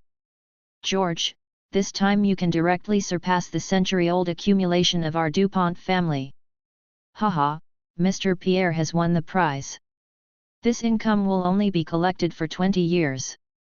How can the DuPont family, as a century-old family, take a fancy to this thing? What's more, the battery business that can really make money is the three of us together. Cooperating. Haha, win-win cooperation. As for the battery, thank you very much for giving everyone this opportunity. Morgan Jr. said. I have always believed that only by working together can we make the business bigger. George said with a smile. It is really rare that you can have this understanding at such a young age. Many people do business until they are old and cannot understand this truth. Only by uniting can we make more money, DuPont said. George, what's your next plan? After saying that, the two old foxes stared at George. Well, the economic crisis this year is very serious. 2 days ago, I saw a professor in California who was planning to build a California city. After seeing it, I also want to build a city of my own, so the next step is to find a place. Buy a piece of land and build a city. Haha, you young people are really capable of doing things. But my family has a construction company in my name. If necessary, we can cooperate again. Little Morgan immediately answered the call. Haha, okay, but I haven't chosen where yet. Maybe I'll find a desert like California City and have a look around then. George replied with a smile. Of course, you are still young and have a lot of time. However, if you have any money-making projects next time, don't forget us. Of course, it's very pleasant for us to work together like this, isn't it? Yes, then I wish us a happy cooperation next time. After saying this, the three of them laughed. The next day, all newspapers in New York reported on the largest royalty scandal in American history. Only then did George, the billionaire, really come into people's sight, and his experiences were revealed. Descendants of heroes, luckiest boy, youngest billionaire, and other titles were all placed on George's head. George also inadvertently revealed the idea of building his own city. Many newspapers also sang the opposite, saying that George was rebellious and would fail. However, George just smiled and did not react at all when he saw the report. On the second day of the patent incident, George began to find that there were a bunch of reporters wherever he went, and it was really inconvenient to do it alone. Moreover, more than 100 of Lane's Panlong security personnel have completed 3 months of training. Paul bought a bankrupt garment factory and the surrounding vacant land in the suburbs, covering an area of more than 30 acres. As a training camp for Panlong security.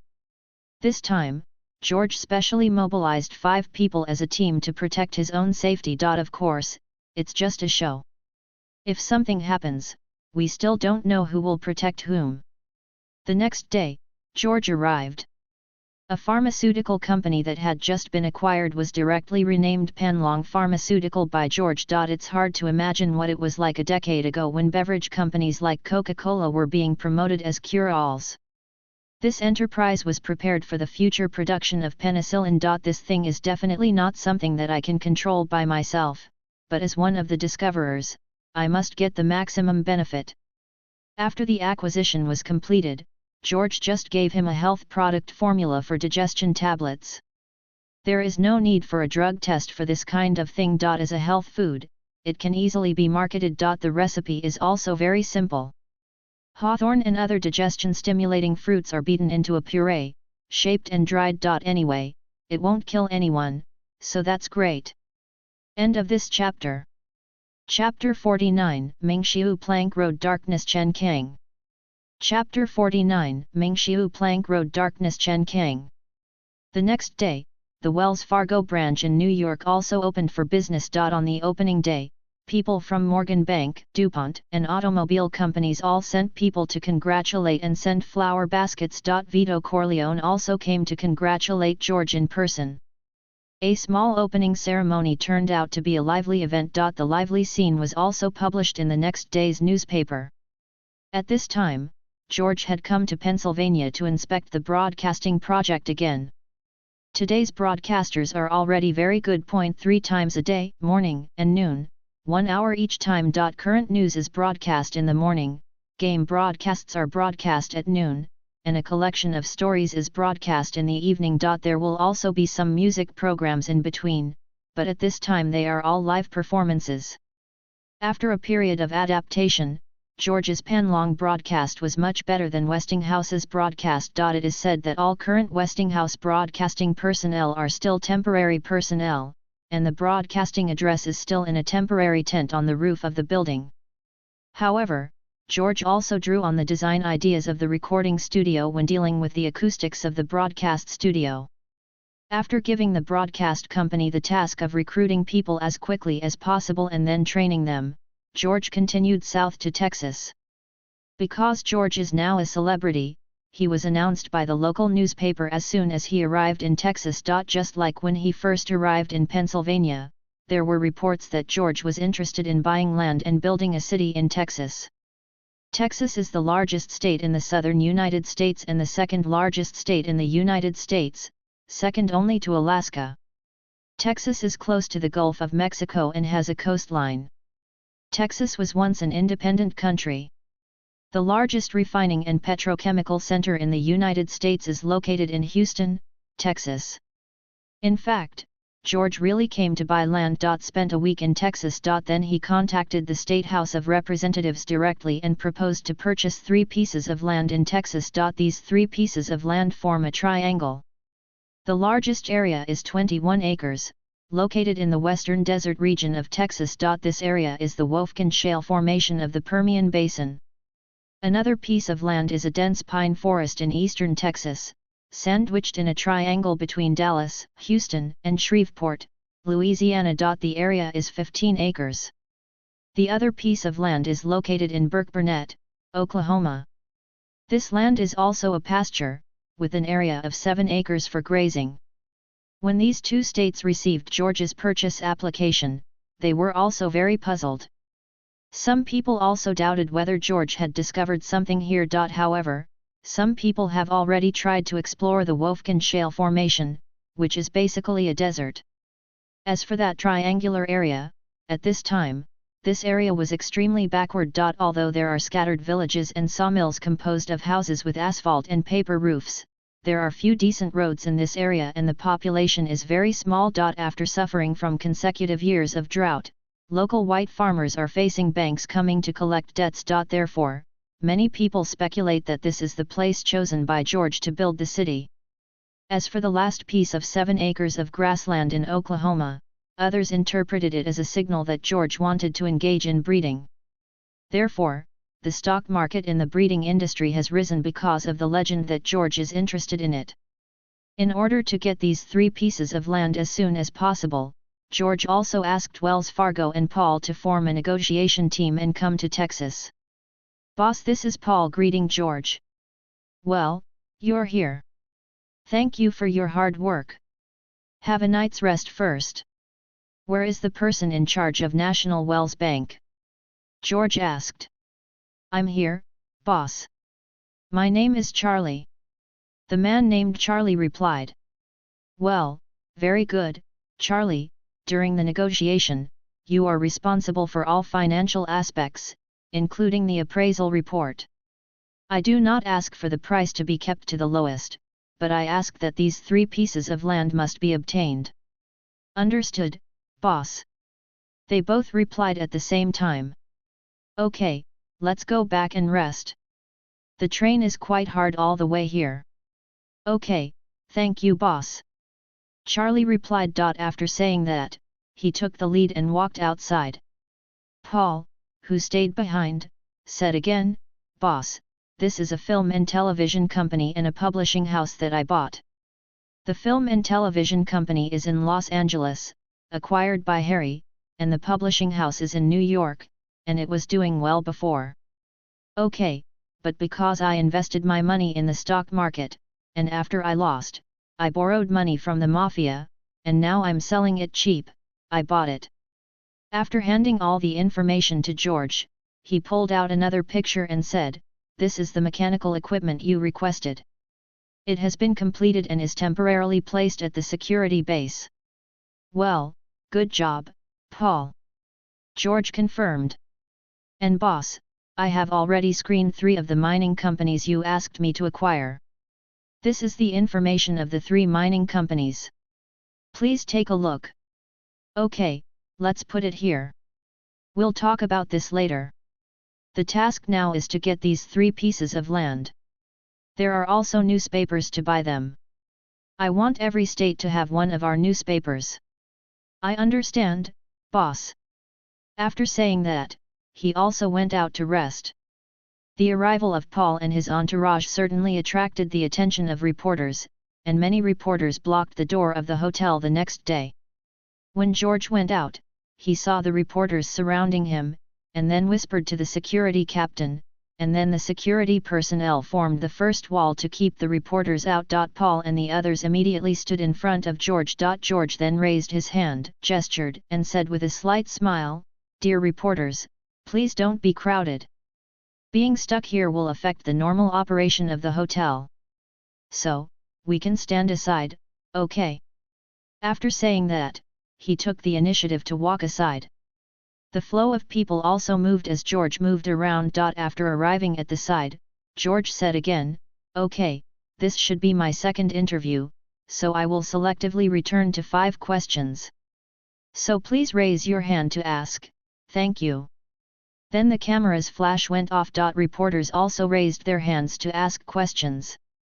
George chose one at random, and the other party asked, "Hello, sir, I am a reporter from the New York Times. I would like to ask you, did you really come to Texas to buy land and build a city?"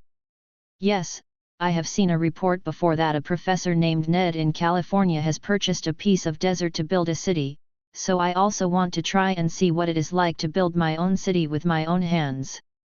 Feel. I would like to ask Mr. Orwell, why did you buy so much land at one time, and why did you buy a piece of Gobi?"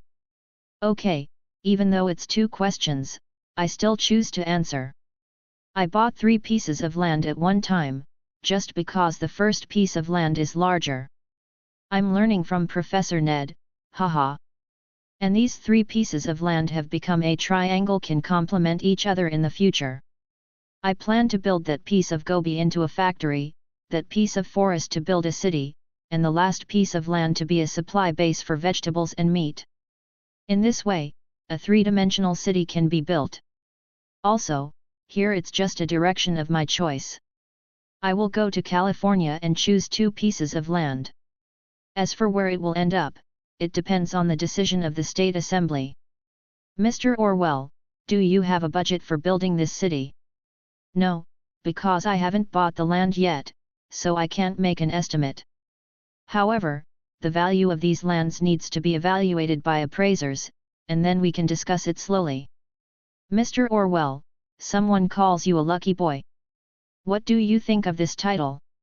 "Well, actually I think I'm quite lucky, but people who love to laugh are not unlucky, right?"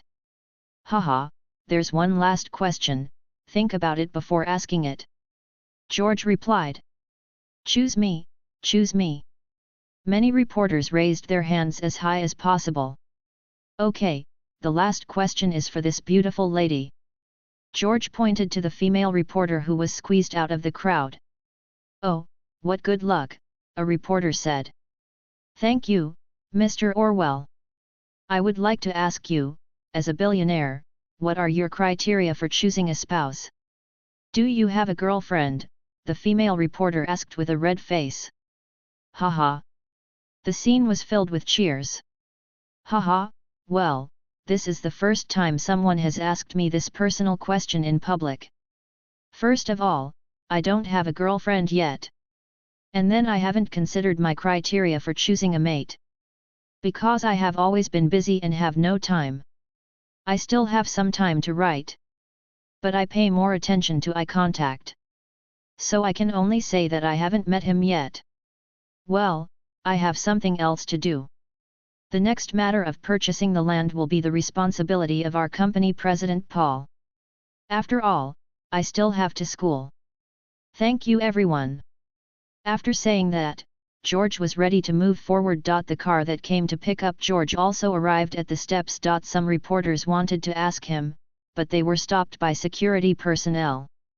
After George and his group got on the bus, they drove to the station, leaving Paul and others behind to deal with the land. 2 days later, in Los Angeles, after George got off the train, he went directly to the hotel to rest. It was not until the next day that, accompanied by security personnel, he began to appear in various places in California, making a serious inspection gesture.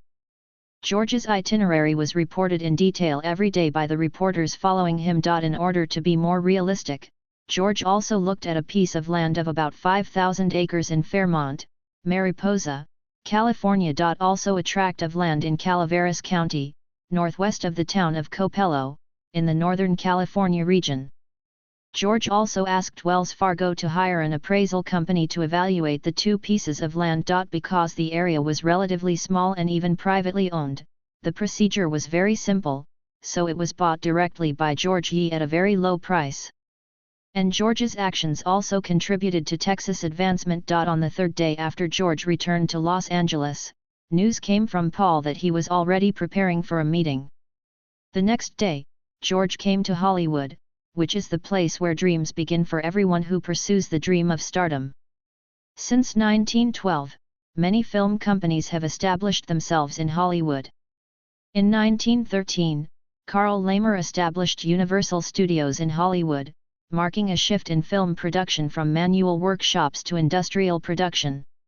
In 1916, the famous Lasky Film Company merged with Paramount Film Distribution Company, and a large-scale Hollywood film enterprise integrating production, distribution, and exhibition began to take shape. The First World War provided Hollywood with an opportunity for rapid development. Production companies sought market protection by purchasing large-scale theater chains, and large-scale theater chains obtained stable film sources through the studios they originally owned. We must also mention the control of Hollywood by the Morgan and Rockefeller families. The shadows of these 2 consortiums are behind the 8 major film companies in later generations. However, this is all because George does not want to participate in this kind of control. He just wants to publish 2 movies every year to earn money.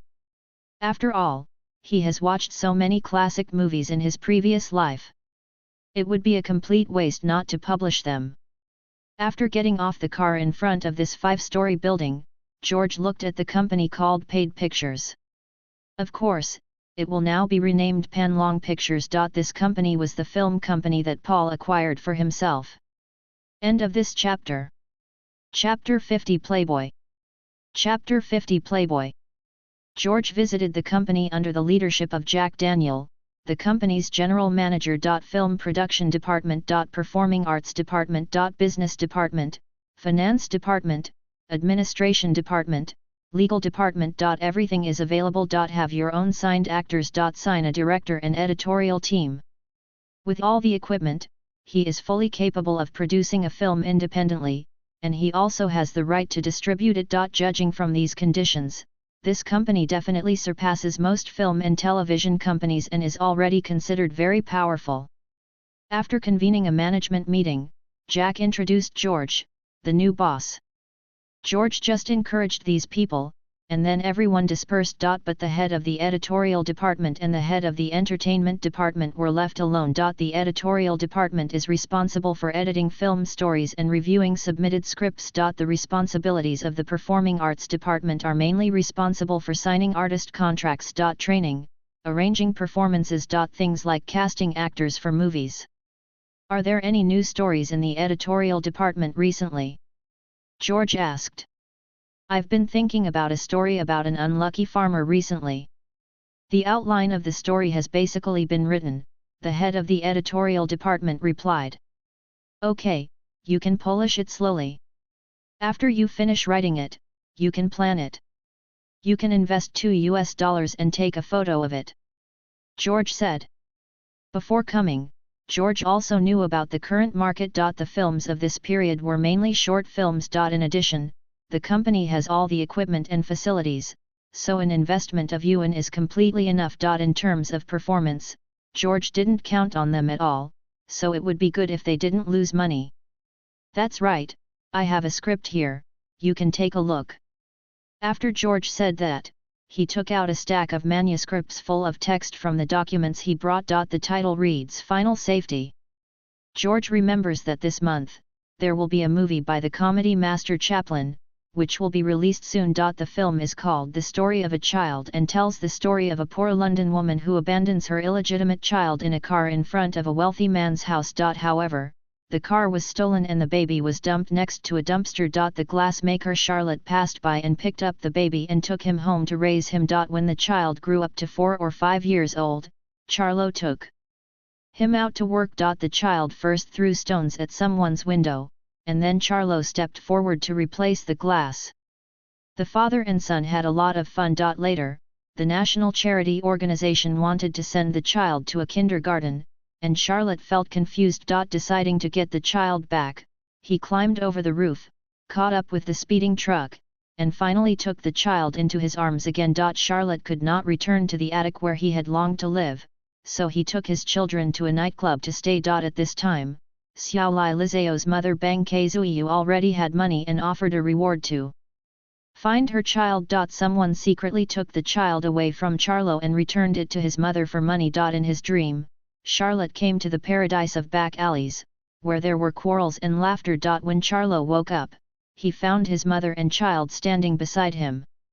He finally found happiness. This movie grossed $250 million at the box office that year. It can be said to be Chaplin's masterpiece, and it was also his first comedy. The films of this period were still black and white silent films, also known as the silent film era. This era created a figure at the pinnacle of comedy art performance, Chaplin. But alongside him there are two comedy masters, Harold Lloyd and Buster Keaton, who are also known as the three greatest comedians in the world. They were among the most talented and influential figures during the silent film period, laying the foundation for modern comedy films. At this point in time, in addition to Chaplin already having his own company, the two Lings were still going through their own hardships. And the script of Last Safety that George took out was the work of Harold Lloyd. Harold played the role of a young man who left his hometown and came to the big city to make a living.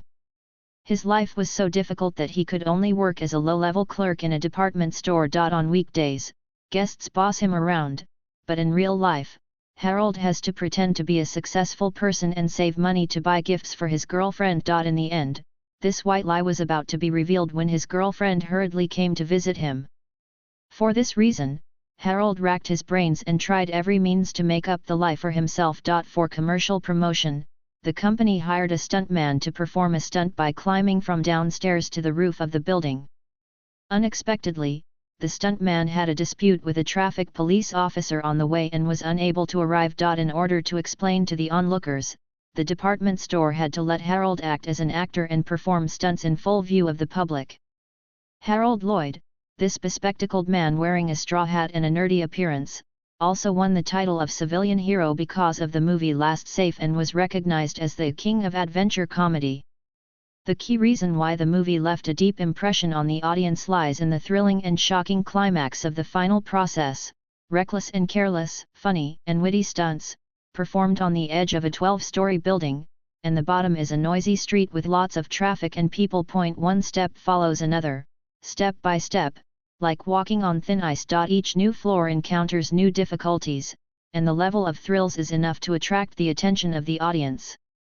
And the script that George came up with was detailed down to every detail. Leave it to any director with experience in real-life shooting, and George believes that he will achieve the effect he requires. While the editor was reading the script, George handed another piece of paper to the acting department. The above records some of Harold Lloyd's situations during this period. George told the acting department that the play needed this man. In 1920, Lloyd had an accident while filming the short film The Haunting. A prop bomb blew off his right hand. Since then, Lloyd had to wear a prosthetic limb, lest the audience would notice the danger behind his hard-working performance. I'm currently at a low point in my career. George asked them to sign Lloyd as a perennial player. They will naturally do the rest. While George was waiting for several people to discuss the script, he saw a pile of photos of beautiful women on the table. These girls all have dreams of becoming stars, so they took some photos and sent them to various film companies, hoping to be selected. Seeing this reminded George of his previous idea of filming Playboy. He interrupted the editor's discussion with Jack and the acting department. "Okay, gentlemen, you can continue to discuss the script slowly. Del, how many actors do you have in the performing arts department now?" Both of them will contact acquaintances after they have the script, or the director has a strong impression of the actor and find someone to participate in the performance. Del, the director of the performing arts department, replied. "Well, in this way, the next step is for the performing arts department to set up an independent company. It will be responsible for the discovery, training, work arrangements, and other matters of actors and artists. It can give 4 kinds of contracts: for newcomers, the lowest contract, for handsome men and for women. If you are beautiful and feel promising, you can sign. You will be given a certain salary, some training, and performance opportunities. You can sign for a longer period of time." After talking about it for a while, George also felt a little dry in the mouth. In fact, it was a move in advance from the later brokerage companies, but George was trying to win over talents, so in terms of salary, even the initial contract for newcomers was %, and food and accommodation were provided. Compared with later generations, who still have to pay for food and accommodation by themselves, the management company only knows how to suck blood, which is already a lot more merciful. Moreover, George also specifically reminded that all actors under his company are not allowed to have such unspoken rules. Of course, George has nothing to do with love. George is not a virgin, but he knows that only in this way can he make golden lumps out of the mud. With comparisons with other companies, George's agency will definitely be the first choice for all newcomers. Other brokerage companies can only ask him to pick the rest. Then he said to the lawyer who was following him, "Help me acquire a publishing house. The sooner the better." During this period, magazines and newspapers were similar in form and could easily be confused. There was no word magazine to specifically distinguish it from newspapers. And it's not the kind of hardcover that later generations would have. He said he talked to a few people about the script and the agency. Went back to the hotel. The acquisition of the magazine was relatively simple. On the 3rd day, the boss of the magazine agreed to the sale, but asked that he continue to work at the magazine. George agreed, mainly because there was no better replacement. "Okay, Zerev, let's talk about the future of the publication. What are your plans?" George asked after signing the contract. "Boss, since you are going to buy a publishing house that is about to go bankrupt, you must already have an idea." Zerev replied. "Haha, I have indeed considered this issue, so what do you think about starting a magazine specifically for men?" George asked. "Men's magazines, are they pornographic publications?" Zerev looked at George with that look. George did not discuss with him the issue of whether he was pornographic or not. Instead, he said directly, "The name of the magazine is Playboy. And the logo is a rabbit with a bow tie. The cover of the magazine must be the most beautiful and sexiest girl. And it must be within the scope allowed by American law. Show as much as you want and be as sexy as you can. Also, I also have a film and television company. You can contact Del later.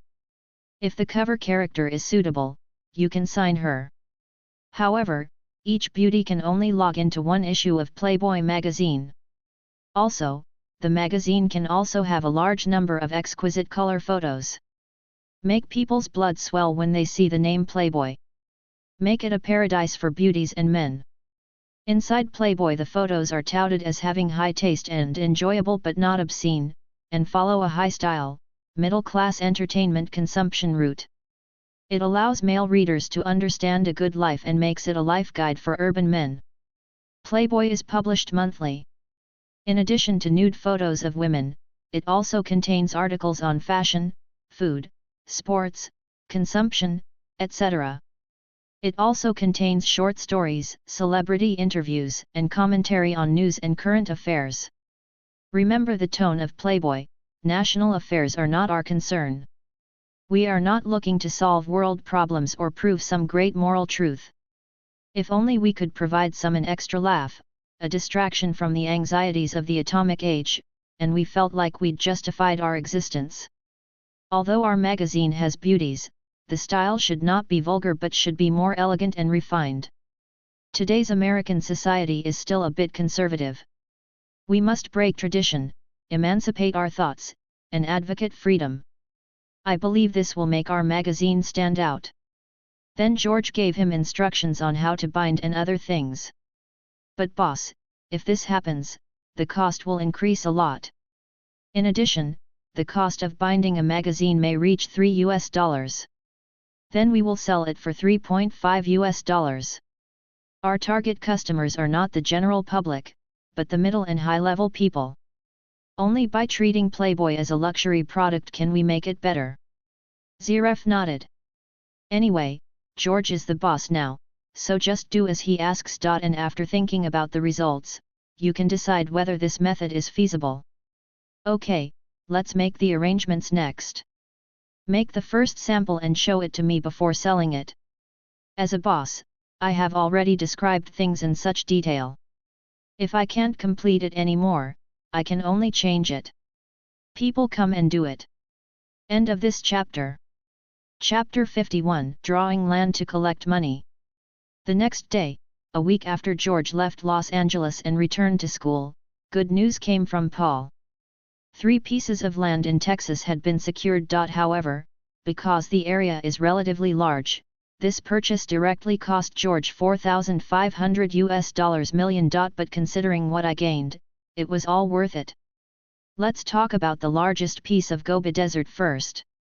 George remembered that in his previous life, that piece of land was bought by China for $17 billion. 4 years after the purchase, oil was discovered beneath the land. At that time, the technically recoverable crude oil reserves were 200 billion barrels, in addition to 16 trillion cubic feet of natural gas and 16 billion barrels of natural gas condensate, setting a record for the largest unconventional crude oil reserves in the United States. The value of the oil fields even exceeds $1.14 trillion. This oil field is comparable to Saudi Arabia's Ghawar, the world's largest oil field with a daily output of 500 million barrels. China became the big winner.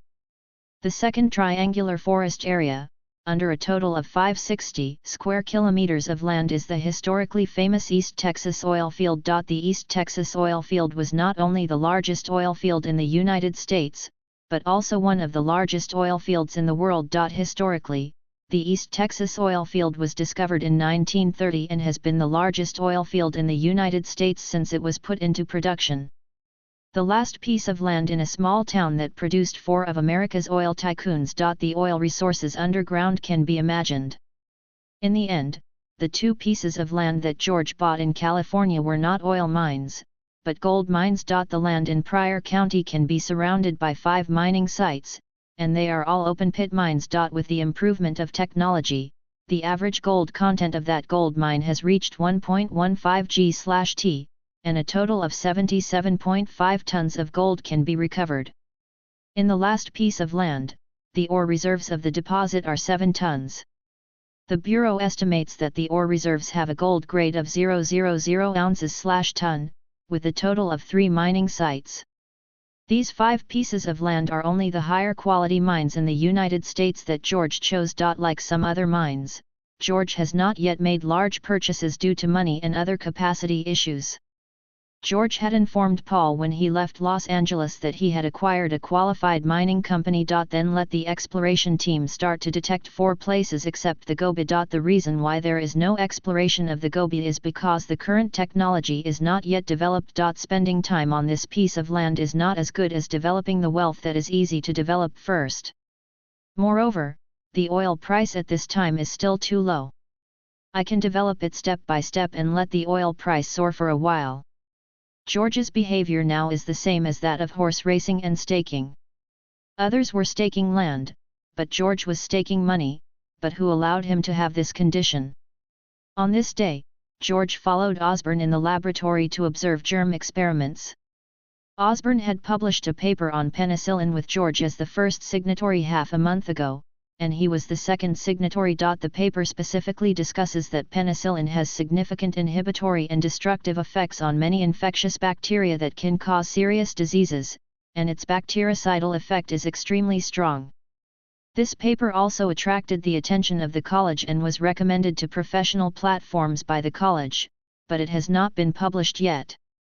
By this time the first phase of the experiment had been completed, and Osborn had begun patenting penicillin. George knew that if he wanted to further study the effects of penicillin, he must solve the problem of penicillin purification. After 18 months of hard work, Yuan Shikang finally obtained 100 mg of yellow powdered penicillin that was pure enough for human intramuscular injection. George directly proposed a solution and extracted penicillin crystals using freeze-drying method. In fact, there is a more advanced solution, but the patent has not yet been issued. George thinks it is better to go slower. This extraction method is sufficient to meet the needs of experiments. The next step in the experiment is to conduct experiments directly on experimental mice to observe the therapeutic effect of penicillin. There are also effects and principles on those germs. These in turn require a series of observations and frequent experiments. George, read the reply from the Lancet. Osborn happily walked into the laboratory holding an opened envelope. The Lancet. George looked up from the microscope. When Osborn said he wanted to publish a paper before, George just looked at it and didn't ask which journal it would be published in. However, George was still very happy to have it published in the Lancet publication. Because this will be of considerable benefit to subsequent experimental advancement work. That night, George invited all the staff in the laboratory to have dinner together to celebrate the results of the experiment. There is not much left for George to learn in school. The help that school professors usually give George is to set a direction and sort out the structure of knowledge. Then George continued to fill it in through his own learning and reading. George was already preparing to take his annual final exam, and his graduation thesis was about the effects of penicillin. Barring other circumstances, George will graduate from college in June of this year. 3 days later, news came from the California mining company that after a month of surveying, it had been discovered that there was a gold mine. The survey reports have been released.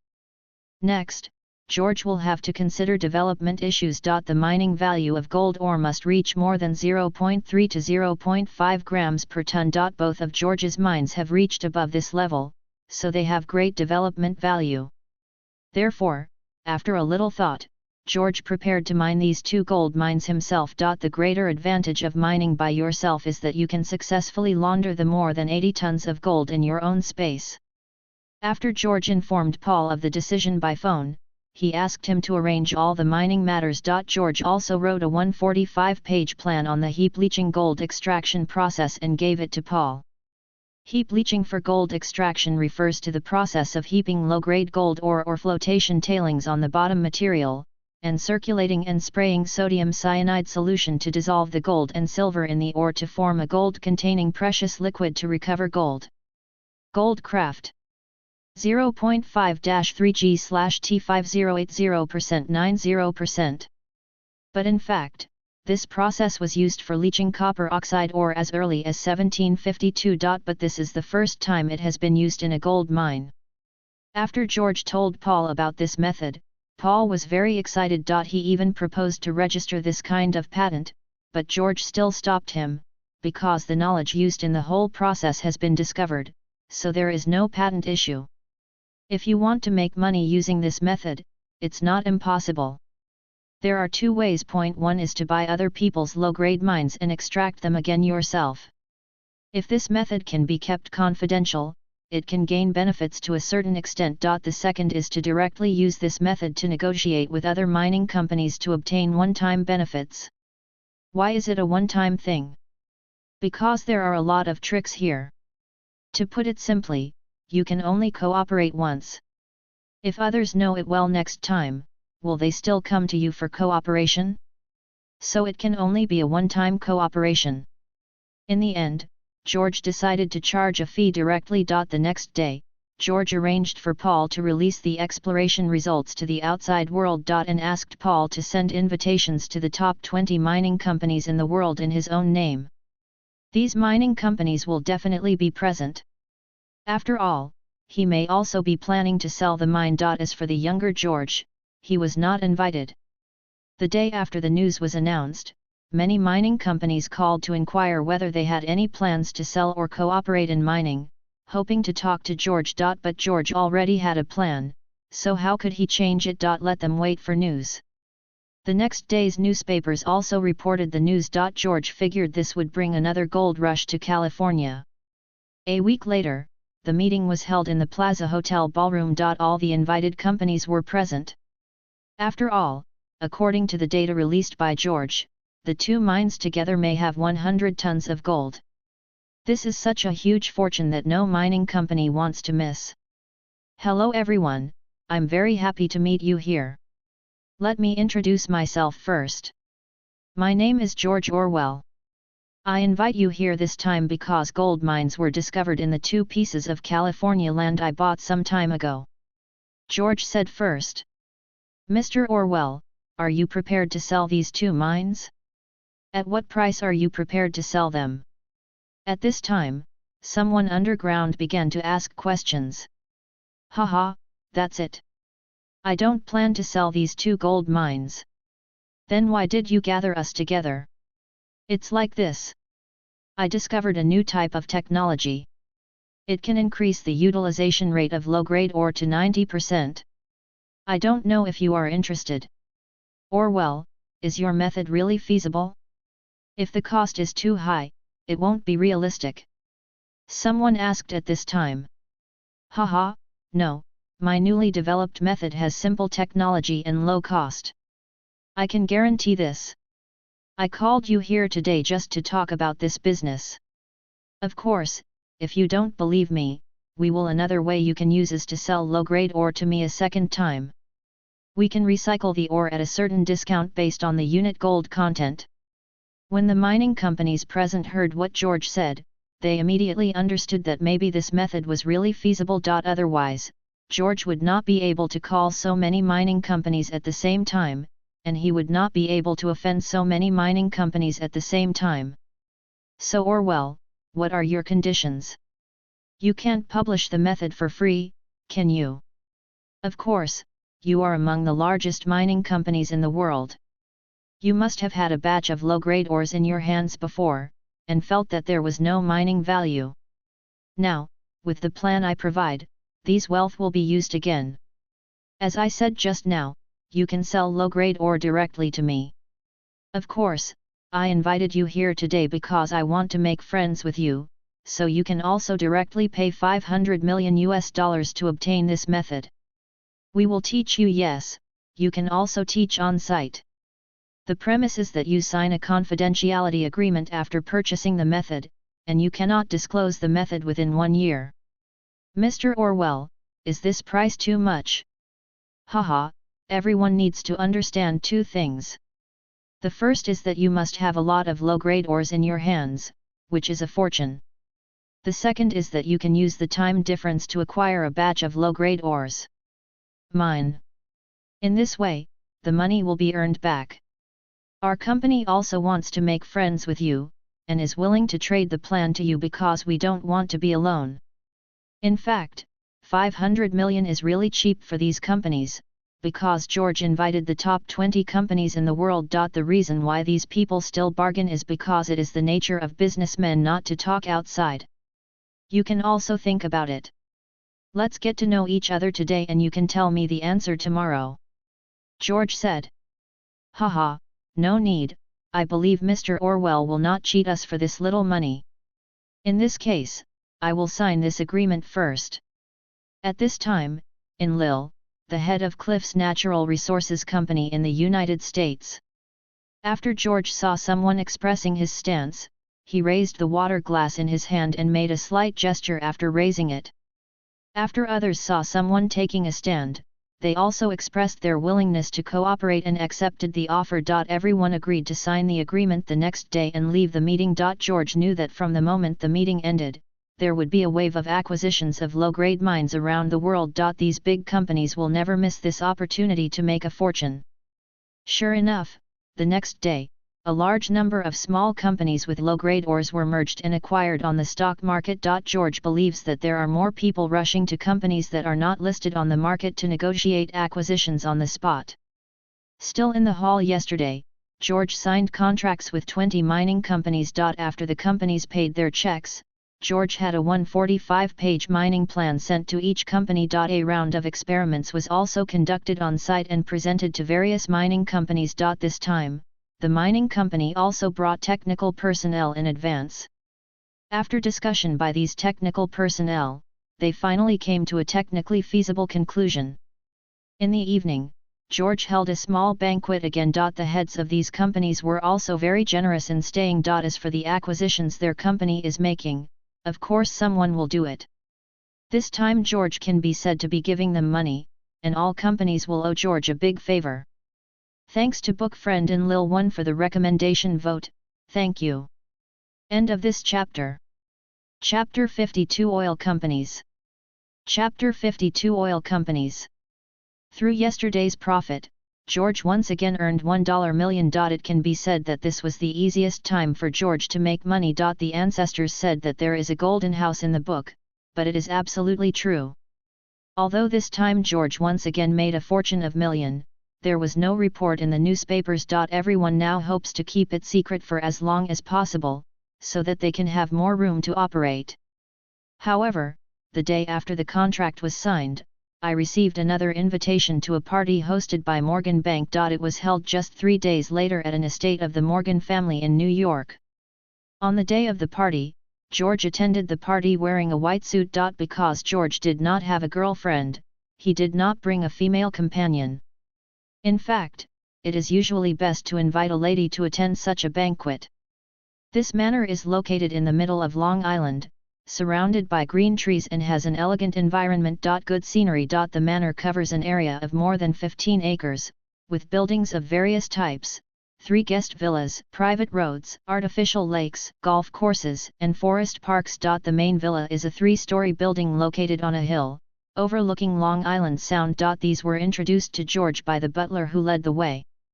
After seeing this manor, George also had the idea of buying a manor. After all, there is no problem living in the villa where I live now, but I will buy more antiques in the future, and I will definitely not be able to fit them in the current villa. So it is better to build a manor of your own. You can put everything you want to collect in the manor. George kept this idea in mind and planned to see if there was any suitable place in the surrounding area when he had 2 free days.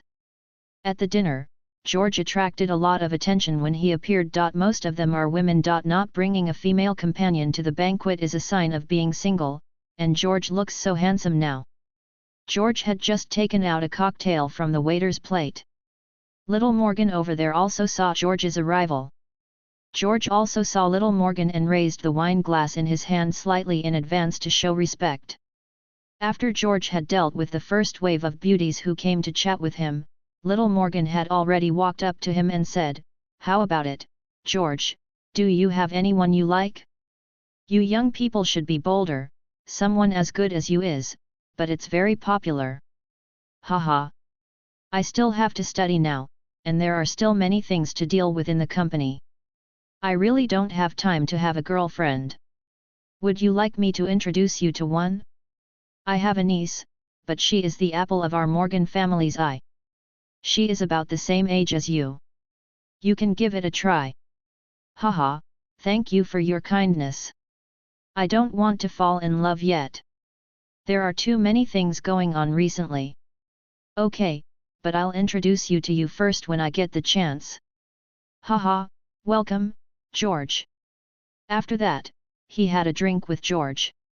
It's an honor for me to receive the invitation. Okay, I won't waste the time of those beauties.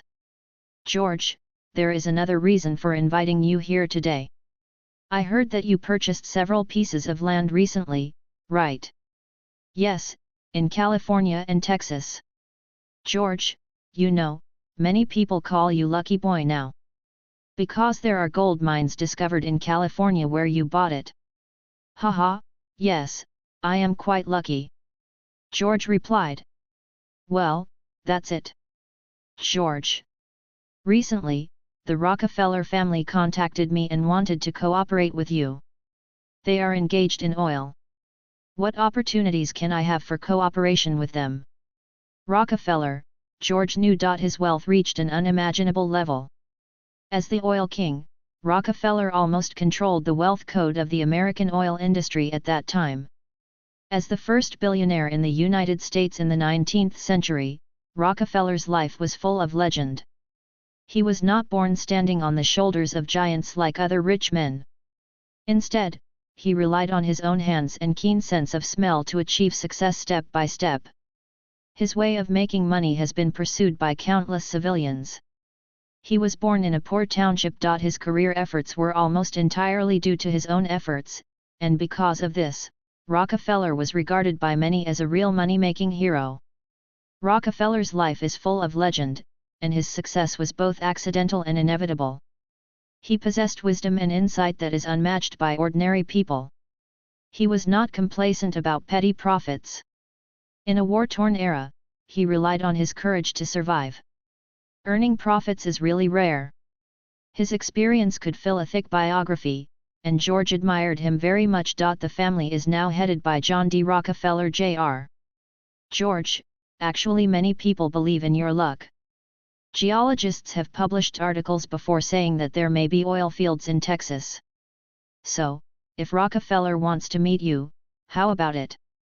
Okay, no problem. If there is an oil field, it would be an honor for me to cooperate with the Rockefeller family. Haha, okay, I'll let them contact you later. Sure, no problem. Okay, I won't waste your time anymore. Look, the ladies around me are coming to drive me away. Haha, have fun. After saying that, he touched George, drank the wine in his hand, and turned around. Left.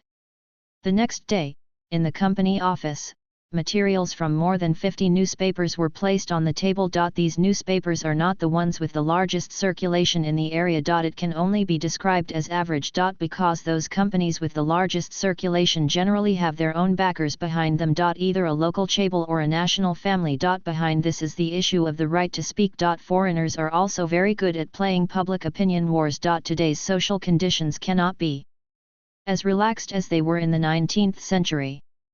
Various families have formed various trusts, but the intentions of the major families are still very obvious. For example, the DuPont family was in the gunpowder chemical industry and then plotted General Motors, the Morgan family's General Electric Company, United Steel Company, the Rockefeller family's Mobil Oil Company, and the Federal Reserve.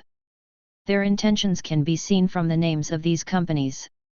Therefore, George is going to start with public opinion. The establishment of radio stations, the development of television, including film companies, and now newspapers, are all for this purpose. Some subtle brainwashing effects are terrible. Just like the feminine culture in Asia in later generations, and the propaganda of beautiful countries in later generations, they achieve a certain purpose through brainwashing.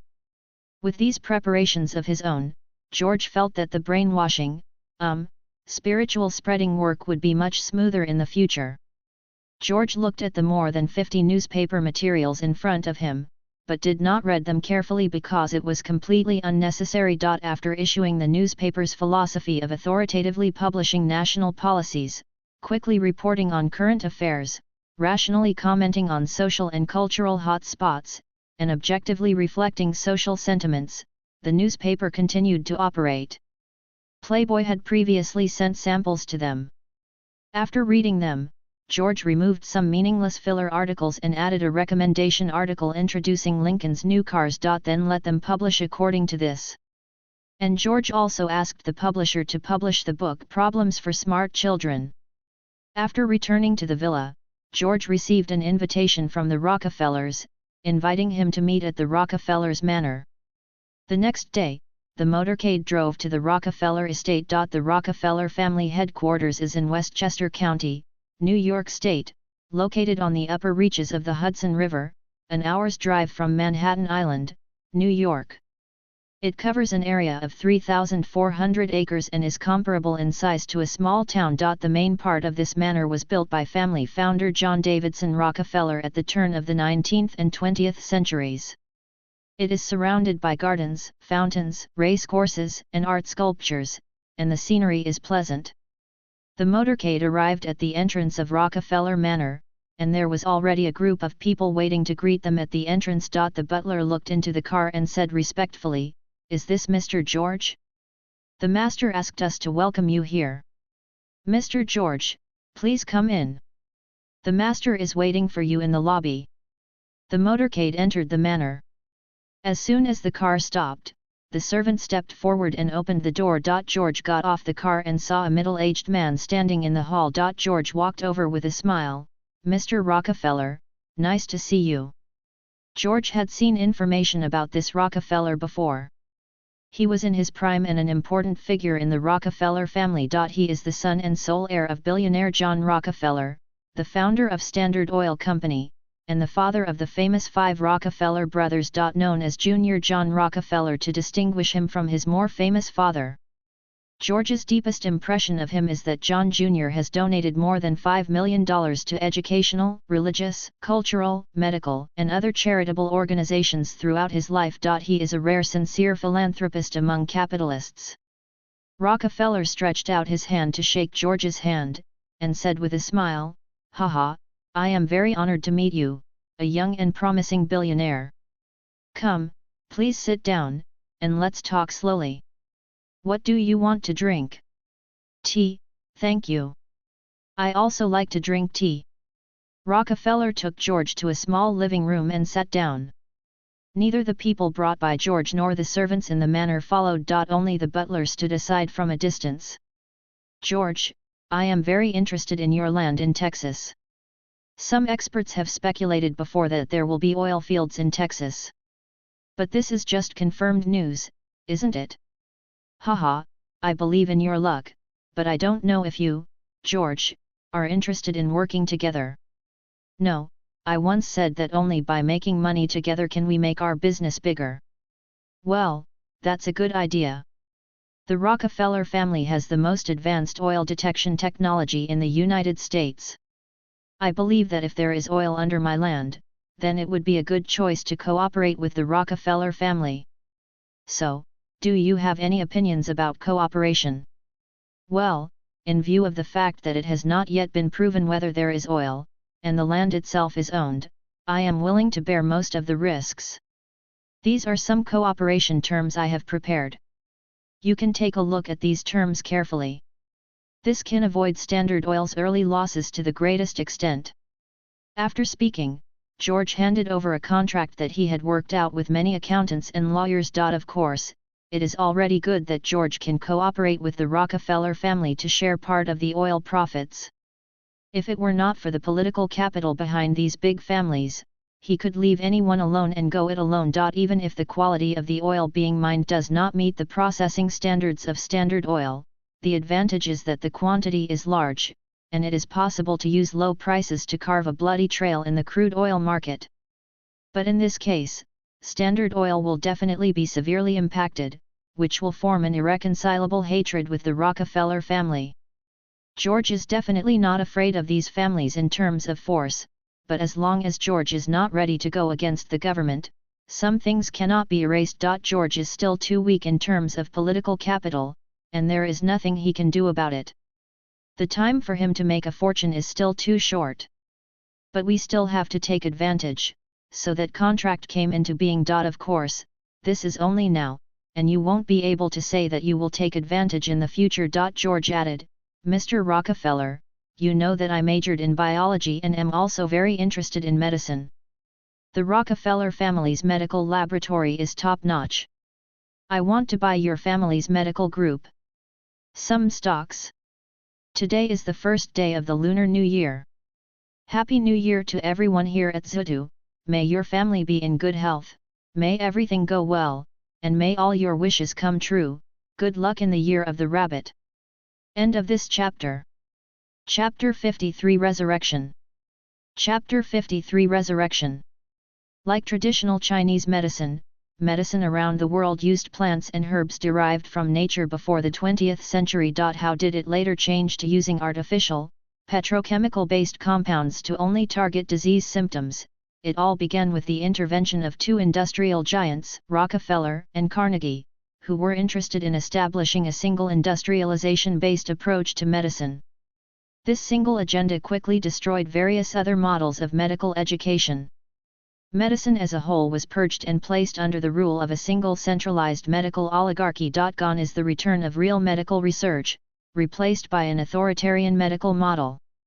In the United States, medicine before 1910 was a diverse education, with various contents depending on the type of institution. Medical schools taught something completely different than today. There were homeopathic medical schools, there were naturopathic schools, there were eclectic comprehensive schools, there were herbal schools, there was more than one approach to medicine. As with other academic colleges at the time, the pursuit of truth through scientific inquiry took many unique forms and was considered normal at the time. There were countless schools of thought and various medical methods, each with its own merits. That was a free market model of medical education, centered on openness and acceptance of new ideas, rather than top-down control by a centralized minority. Those ideas that most successfully withstood the most rigorous scrutiny were pushed to the forefront and became widely accepted as solid medical science. Without subsequent excessive bureaucratic obstacles, any inquiring mind and approach can successfully achieve the greatest advances in medicine.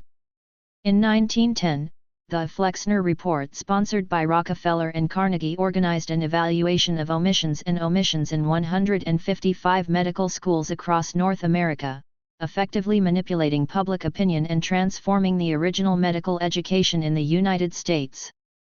The form is reduced to brokenness, in need of repair, and then discarded. Through the stimulation of Rockefeller and Carnegie and the United American Medical Association, a select group of men led by Abraham Flexner single-handedly transformed the medical education curriculum in North America with their bright, flexible minds. In the second half of the 20th century, the American Medical Association's vigorous lobbying led to the vision proposed by Rockefeller and others in the Flexner Report.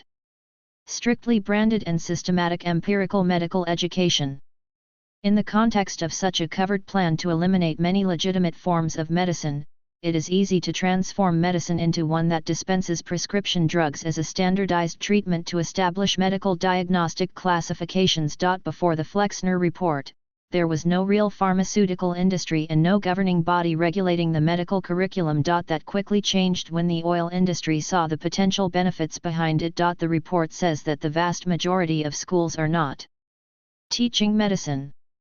What it actually means is that these natural health colleges are not promoting enough chemical drugs. Who produces the chemical drugs? Carnegie and Rockefeller. In the face of oligarchic elite medicine, anything outside this system must be scrutinized by scientific and treated with disdain. They dismissed competing forms of medicine as quackery, even though many of them had been standard medical practices before that era. Pharmaceutical superiority is of course a common thought form at most of the most prestigious medical schools, and those who accept this thought system are often hostile to alternative/unconventional medicine because it is inconsistent with what they learned in medical schools.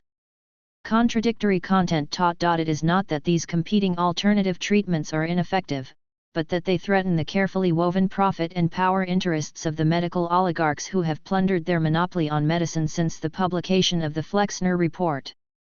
By 1925, more than 10,000 herbalists were unemployed. By 1940, more than 1,500 chiropractors were accused of practicing quackery. There were 1,900 popular homeopathic medical schools, around 22. But by 1923 this number had dropped to only 2. By 2, all schools teaching homeopathy had closed. Ultimately, a doctor who had not graduated with an MD from a medical school that Flexner supported could not find a job anywhere. This is why today's medical doctors are so biased toward synthetic drug therapies and know next to nothing about natural medicine, food, and nutrition. Rockefeller started in organic chemistry, and they discovered that oil molecules could be changed into all kinds of things, so they developed patented medicines, or drug molecules. These are very profitable, and in order for the masses to accept them they have to run the education system. These consolidators saw their efforts as causing a large-scale shrinkage of the medical education market as a good thing, and the elimination of diverse medical philosophies was a consistent goal, which later led to the recognition of medical education at large institutions such as Johns Hopkins University School of Medicine, the gold standard of the discipline, replacing medicine as a whole. Of course, George knew that he could not acquire the entire medical group, so he only made a proposal to acquire part of the shares. Medical group? It seems that George is also interested in the development of Cuigin's national health business, Rockefeller said. Of course, the pharmaceutical industry is one of the cornerstones of humanity, and it would be an honor for me to contribute to this cause. Haha, okay, let's talk about it after I take a good look at your contract. Rockefeller said he wanted to evaluate it. Of course. George said there was no problem with this, and he didn't express any urge. Nowadays, no one knows whether there is oil underground. Because, as an oil company that controls 80% of the US market, it is still full of confidence in its own strength. He believed that it was impossible for any oil businessman in the country to block oil news. Trust in one's own company itself is self-confidence. However, Rockefeller still called the manager below to ask if any oil exploration team had been active in this area recently. George did not press, because it was impossible for anyone other than himself to guarantee the existence of oil underground without detection. Rockefeller will definitely evaluate this contract, but as a businessman, out of the capitalist's instinct to make money, he will definitely agree to the contract as long as the contract does not harm his company. The contract that George took out was a gambling contract. The contract stipulated that if oil was discovered underground, George would guarantee an investment income of 6 times the Rockefeller family's investment. Then George would have the right to invest in the contract for 10 years. Later purchased back Rockefeller's investment share. If oil is not discovered, both parties share the risk. After enjoying lunch at the Rockefeller estate, George's motorcade left the estate. The next day, George arrived at Rikers Island in New York. After seeing the Rockefeller family's manor, George also decided to build a manor of his own. After looking at the map of New York, I finally chose the island next to New York. In terms of privacy, an independent island was more in line with George's choice. Rikers Island was the third island George visited, having previously visited Tiny Island and Hart Island. But after looking at Rikers Island, George finally chose Rikers Island. Politically speaking, the island is part of the Bronx, with a bridge leading to Queens. The island has been owned by Riken since 1664 and was later owned by Rikers, hence the name Rikers Island. When New York City annexed it in 1884, its land area was approximately 35 hectares, 87, now expanded to 150 hectares. George remembers the island becoming a notorious prison island in later generations. The prison was moved from Welfare Island. The whole island was bare, unlike now where there are many trees. In the end, George bought the 600-hectare island from the Vanderbilt family for $150 million. Then it was entrusted to the design company of the villa where we now live, Hopp & Cohen, for the design and construction. After communicating your ideas with the designer can express himself freely. When George was planning the Texas oil field, Paul also reported that the prototype of the injection molding machine had been made. George has also experimented with this injection molding machine in the past 2 days, and it has been able to fully meet his requirements. George Jean Paul established a machinery factory in France, specializing in the production of injection molding machines. In order to facilitate management, the factory was also established in Detroit. The entire factory will take about 2 months to build. With the establishment of this new machining plant, George added another company that needed steel. The demand for steel has also increased again. George now purchases all of his steel from U.S. Steel, owned by the Morgan family. This is a very dangerous thing. In George's previous life, there were companies like Samsung with a full industry chain layout, and there were also specialized companies like Apple. Although George hates the kind of over-exaggeration of Samsung, he also admits that in the electronic field, Samsung Electronics is indeed very powerful. But in a previous life, there was another company that had a huge impact on the entire industry. That is Xiaomi mobile phone, although it later declined. Xiaomi initially relied on high-cost performance and turned the industry upside down when it first appeared in the mobile phone market. It has opened up the entire mobile phone industry chain and used mature technology to integrate Xiaomi mobile phones. But its failure lies in the fact that it has no unique skills of its own. Moreover, it only integrated all the products and could not control any components. Therefore, Xiaomi mobile phones were gradually caught up from the first place in the market. Although George had no intention of replacing DuPont's Consolidated Steel Company, he did not want to leave his lifeline to others. There are two options for George here. One is to buy a steel mill and some iron ore, and do what he wants. The other was to join the United Steel Company directly. Both paths have their own advantages and disadvantages. The first one is naturally slow in development. As for the second one, if you want to join United Steel now, you naturally need something to impress the Morgan family in order for him to give up part of his share. Just when George was sorting out the steel industry information in his mind, a phone call woke him up from his meditation. "Boss, I'm Harry. I'm very sorry to disturb you at this time. I have bad news to inform you. Just 10 minutes ago, our San Francisco headquarters was robbed of 20 in cash by a group of robbers." "Ha!" Lee said in a slightly anxious tone. "Are there any injuries?" George asked. 5 people were killed and 3 were wounded, boss." "Well, I understand. I will rush there as soon as possible. You can call the police according to the procedure first. If you call the police, say that 500 million is lost. Then do a good job in compensating the injured and dead, so as not to have too much impact." "Okay, boss." After George hung up the phone, he sat quietly behind the desk. He considered that this matter was definitely not the work of ordinary robbers. Because ordinary robbers will generally not choose this kind of headquarters to rob unless they are under extremely special circumstances. Because the security force must be much stronger. So who is behind it? If it's the mafia, it's easy. Those 2 gangs are the only ones who have a grudge against me. One is the Bassini family and the other is the Jewish gang. As for the Nige gang, there is no one left, so it is unlikely. San Francisco happened to be the base of the Bassini family, and George didn't believe it was really a coincidence. But if it's not just the mafia, could someone be interested in their own industry? Then why didn't they attack themselves directly, but instead rob a bank? Anyway, I still have to go to San Francisco first. Considering that the distance was too far and it would take 4 or 5 days by train, George planned to go there first. End of this chapter. Chapter 54 Robbed. Chapter 54 Robbed. Call the security personnel and ask them to check the inside and outside of the villa, as well as the garage and vehicles to prevent anyone from trying to deal with you.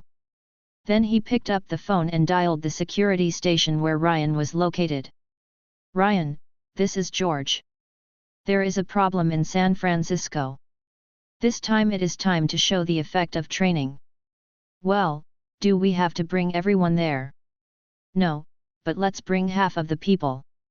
After the matter is resolved, let them stay and take charge of the bank's security. You must continue to recruit people here, and all our properties should be equipped with their own security." "Okay, I understand. I will dare to go there as soon as possible."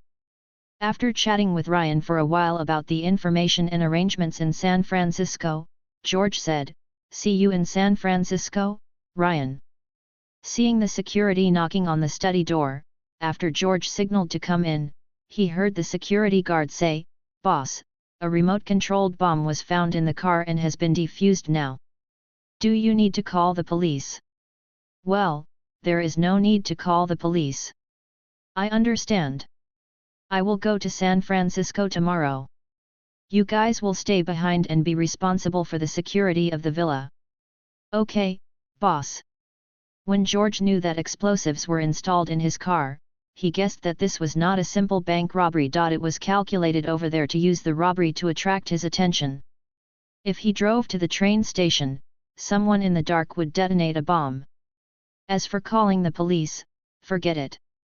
There is no surveillance in this era. The police's crime detection rate is less than 12%, which means that if the police are not caught at the scene, the case will basically not be solved. After ordering the security, George transformed directly from the window and flew towards San Francisco. 10 hours later, in the early morning, George stood in front of the Wells Fargo building in San Francisco. Harry was not notified. After finding the direction, George split into 40 clones. Then they all turned into birds and 2 flew towards the police station. The rest all flew to the base of the Bassini family. I threw my consciousness over to the police station. I saw that the police station hadn't opened yet, so I could only let the birds wait. Then I threw my consciousness back into the Bassini family again. The Bassini side was a lot more lively. In a hall, an Italian man was sitting in the main seat, holding a cigar in his mouth and a glass of red wine in his hand, looking at the people on both sides who were discussing with excitement. This time, I can teach that boy a little lesson.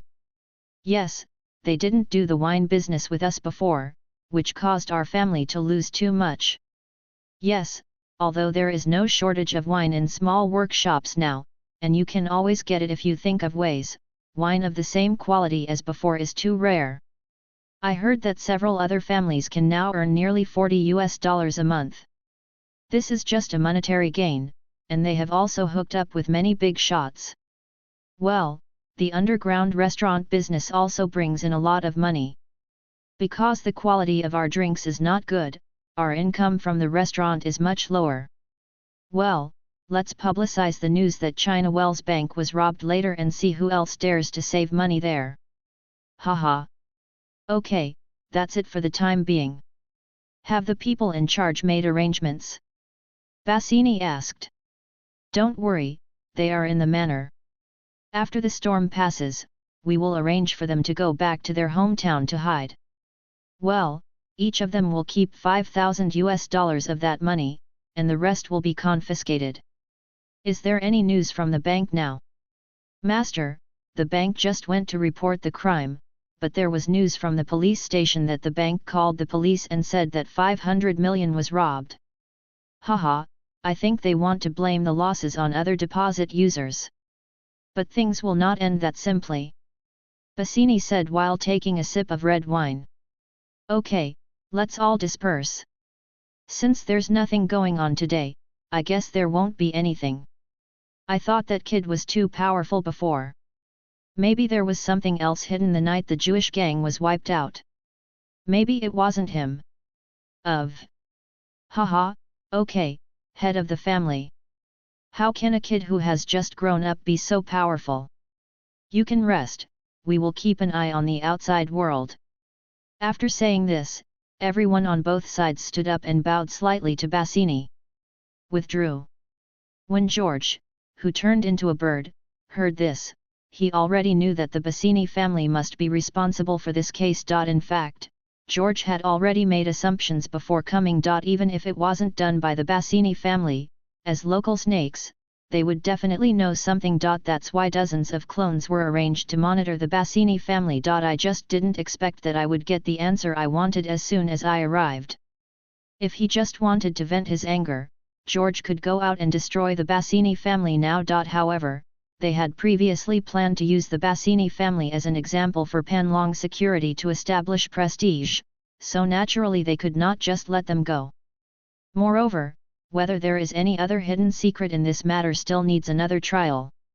After everyone left, Bassini drank the last sip of wine in his glass and was about to get up to take a shower and have a good sleep. After all, even though he is young, he is still very tired after not sleeping all night. But just as he was about to get up, he felt a pain in his neck, and then his vision went dark and he didn't know anything. It was George who appeared behind him just now and knocked Bassini unconscious. After George knocked out Bassini, he first carefully observed Bassini's appearance. Then he recited the transformation technique silently, and 2 Bassini appeared directly in the room. The second one was naturally changed by George. He took out a rope from the space, tied Bassini up, and gagged him. Although there is a chaotic space, I have never tried whether it is possible to contain living people in the space. In order not to kill Bassini, it is better to be safe. Let the 2 clones carry Bassini out of the manor quietly and find a dilapidated hut to keep an eye on. The clone that turned into Bassini appeared outside the living room. At this time, there were still subordinates waiting outside the door. Because the transformation technique can only change the appearance to be the same as the original one, and there is no memory of the original body. This is not as convenient as the transformation of the alien race Skrulls. That is a strange race that can even copy its memory, but it will not come to Earth until Captain Marvel is born. But it was not difficult for George. He handed the bottle of relatively precious whiskey that he had just taken out of the space in the living room to his subordinate's hand and said, "Send this bottle to my room. I will drink 2 in a while." Cup. Then he turned around and returned to the living room. In fact, he secretly used the bird outside to pay attention to the movement route of this subordinate, and after knowing the location of the bedroom. Then he walked out of the living room, followed the path that his men had walked, and returned to the bedroom.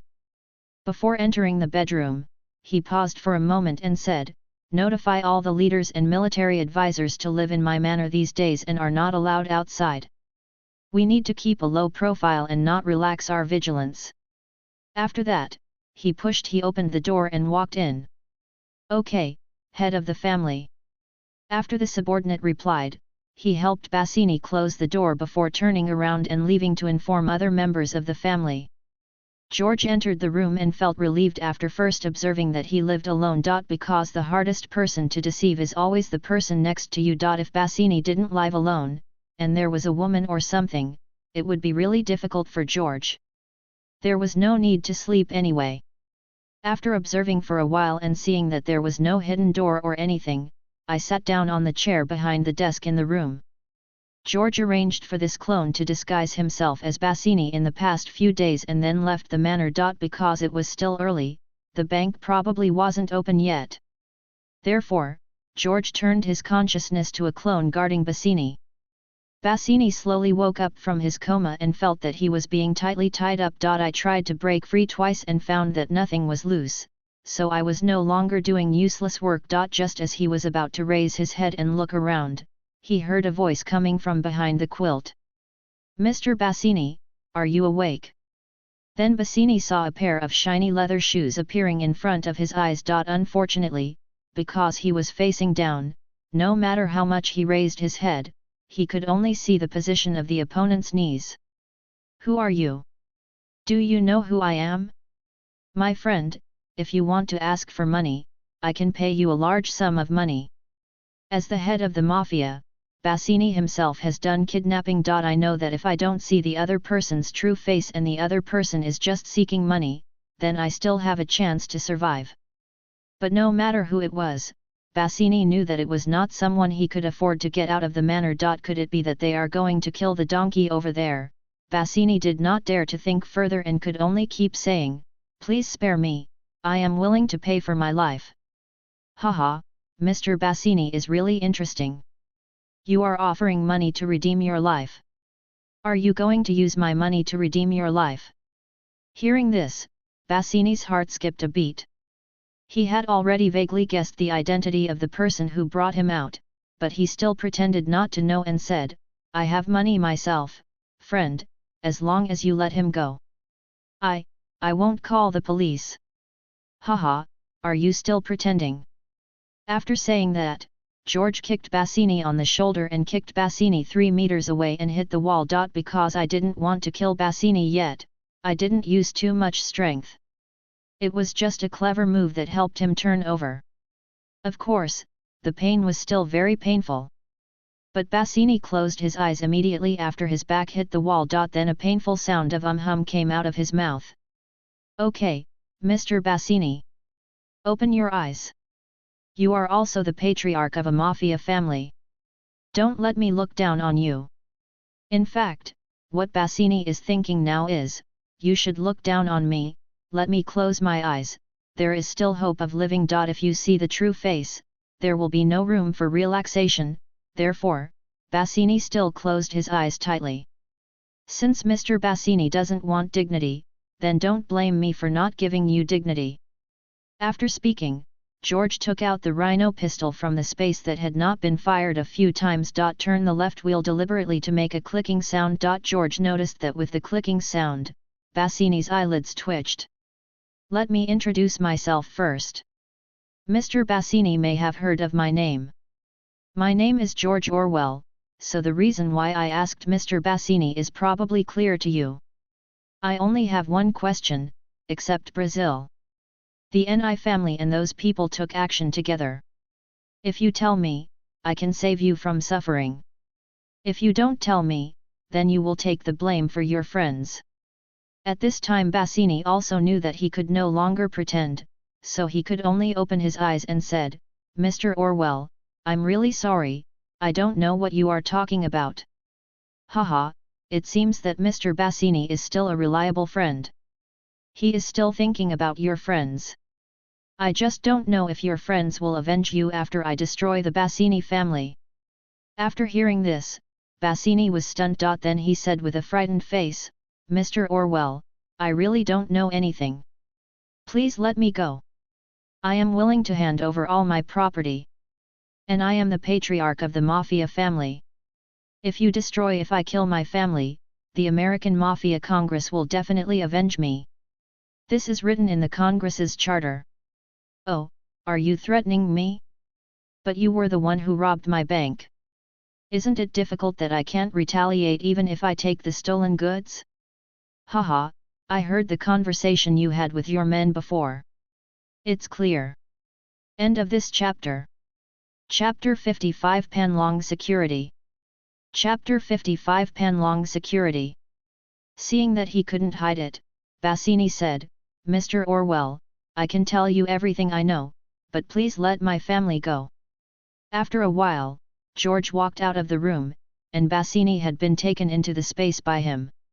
According to Bassini's account, he met a middle-aged man a week ago, who offered him $20 and asked him to rob a Wells Fargo bank. As for the identity of the middle-aged man, he did not find out afterwards. Moreover, because he had hatred for George, he agreed without hesitation. A week ago, the timing was coincidental. This is the time when the gold mine was announced, it was the time when the oil field was suspected, and even a little further back in time, it was the time when penicillin was patented. So there are many things that may be coveted. There will be many people who covet their own property. Since we don't know exactly who it is yet, let's list all possible people as suspects. First chop off the hand that was stretched out, and then take revenge when you get the chance. After thinking about these things clearly, George came to Wells Fargo Bank openly in the morning. It was still Harry who personally took him into the building. After arriving at the office, George said, Harry, after calling the police, is there any news from the police station? No, boss. The police station just sent a few policemen to take notes, and then they asked us to wait for the news. Well, there's no need to count on it, so it's just a formality. Later, you contact the newspaper here and announce that about $500 million in the bank have been robbed. And the bank has entrusted Panlong Security to come solve this case. Panlong Security people will arrive in 3 days. You can take them to communicate with the police station. I will notify Panlong Pictures later and ask them to send someone to record the whole process. We can make it into a movie later. Movie? Okay, boss. Go ahead and leave me alone. From the beginning, George did not expect the local police station to solve the case. He even doubted whether there would be collusion and involvement of criminal policemen. The first time he destroyed the Jewish gang, he just did it quietly, but now he has a certain strength. So I was ready to take this opportunity to play the Panlong Security card. Let anyone who wants to take action against him in the future think carefully. Moreover, Panlong Security has not done much since its establishment, which is inconsistent with the original intention of its establishment, so it is just a good opportunity to build up the reputation of Panlong Security. The next day, the San Francisco Times reported on the Wells Fargo robbery. He also gave Harry a separate interview, and Harry also revealed that he had hired Peng Long for security. In this day and age, tens of thousands of dollars is already a lot of money. As soon as the explosive news of $500 million being robbed came out, the attention of ordinary people suddenly shifted to Wells Fargo. Coupled with Harry's constant pressure on the mayor of San Francisco, the Wells Fargo robbery became the most high-profile incident recently. If a bank is robbed, the negative impact will be very great. Banks are originally places where customers keep their money, and safety is the first priority. But now that banks can't even protect themselves, how can they protect their customers' property? Therefore, Wells Fargo's approach this time is completely opposite to its previous approach of controlling public opinion and silencing the incident after the bank was robbed. Many people don't understand the meaning behind Wells Fargo's actions. While ordinary people are still wondering which company Peng Long Security is from, over at the Bassini Manor, the leader of the Bassini family is still proud of the concealment of his work. He doesn't know that the boss of his family has been replaced. All members have become targets for George's reputation. 3 days later, Lane led more than security personnel to San Francisco. The next day, Ryan, led by Harry, came to the San Francisco police headquarters. Ryan met Director Ed. As soon as they met, Director Ed asked anxiously, "Do you really have any news about the robbers?" "Of course." "Then tell me quickly." Ed has been scolded a lot in the past 2 days. The mayor has given a deadline of half a month to solve the case. If the robber cannot be caught, he will be asked to leave. So he was under a lot of pressure these past 2 days. The director of the branch in charge of that area had been directly taken over by him. Just because he had accepted money from an unknown man, when the robbery occurred, the police were sent out nearly 10 minutes late.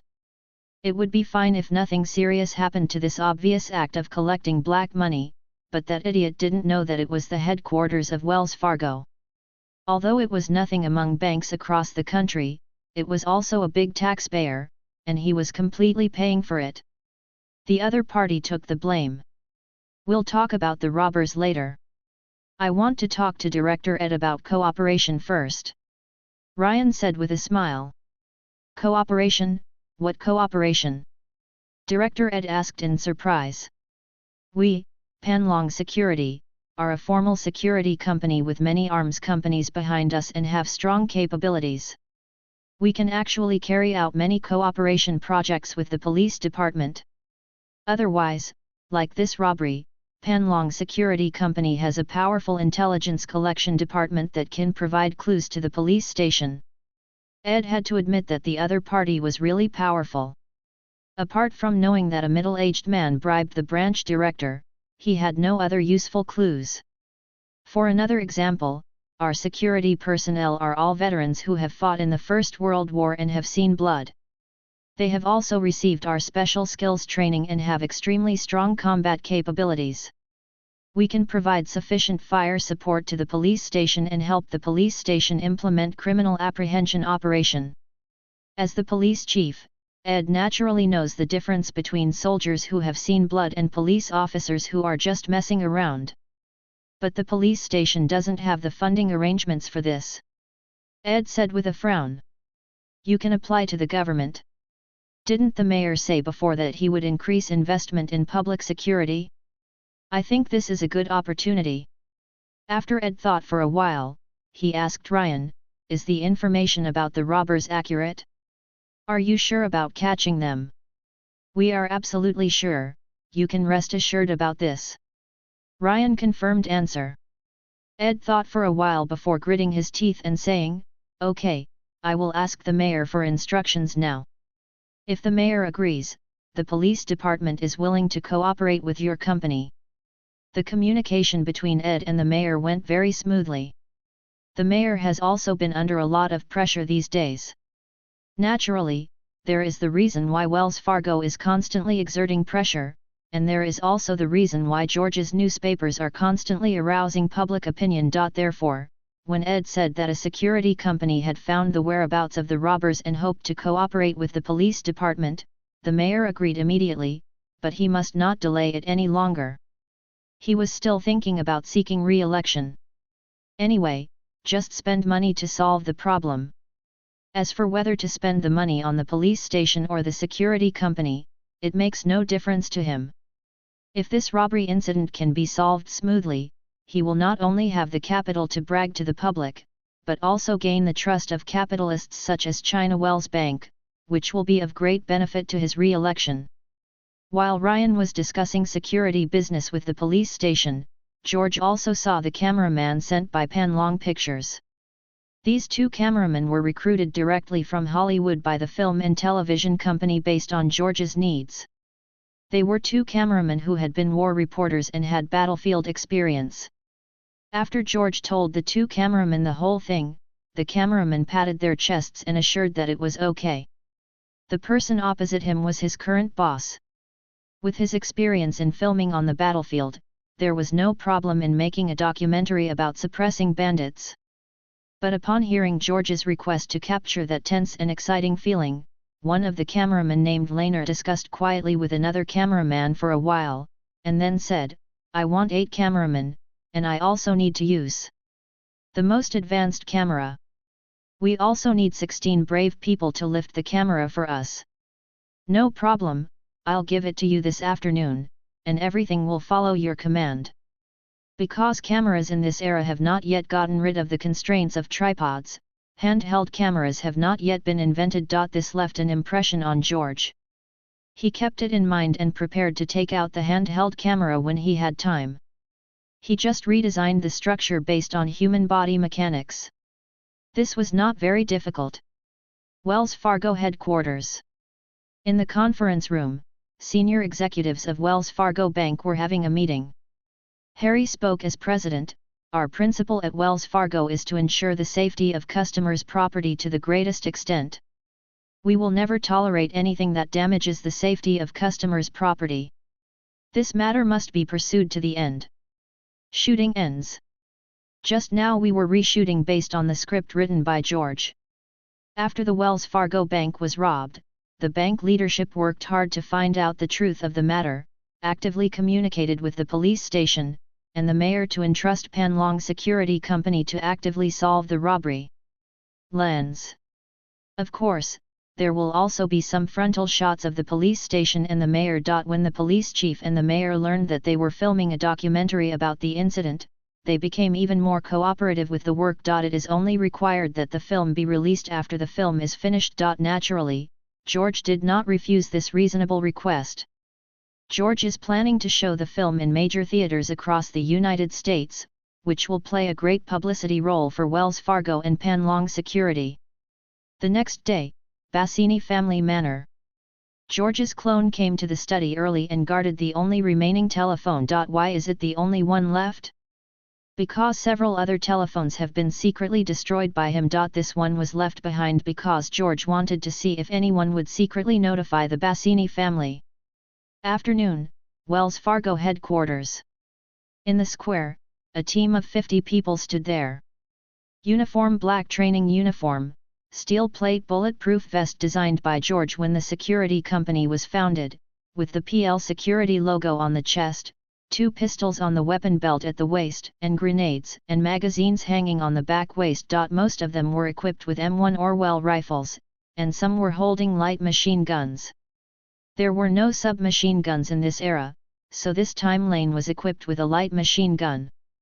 Moreover, everyone wore masks, and this set of equipment was very similar to that of later generations of Special Operations Forces. Because this suit of clothes was specially customized by George based on the costumes of the Special Operations Forces in his memory. However, the fabric did not have the bulletproof effect of future generations. Apart from anything else, it looked very handsome.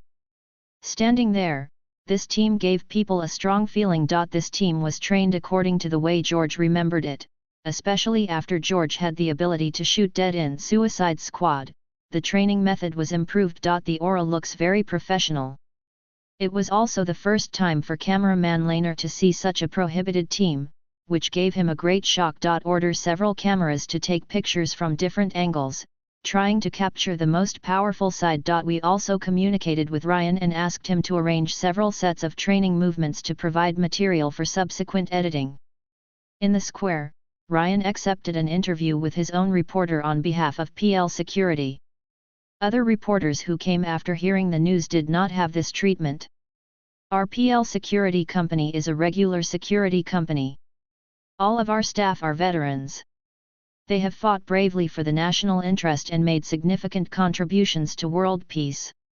After joining Ineng PL Security Company, I have gone through more professional special security skills training is required to become a security personnel of our company. They will continue to serve the safety of the people.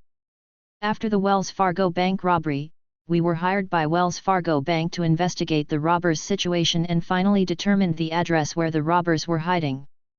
And we have already contacted the San Francisco Police Department, and the two parties have reached an intention to cooperate and will launch an arrest operation together.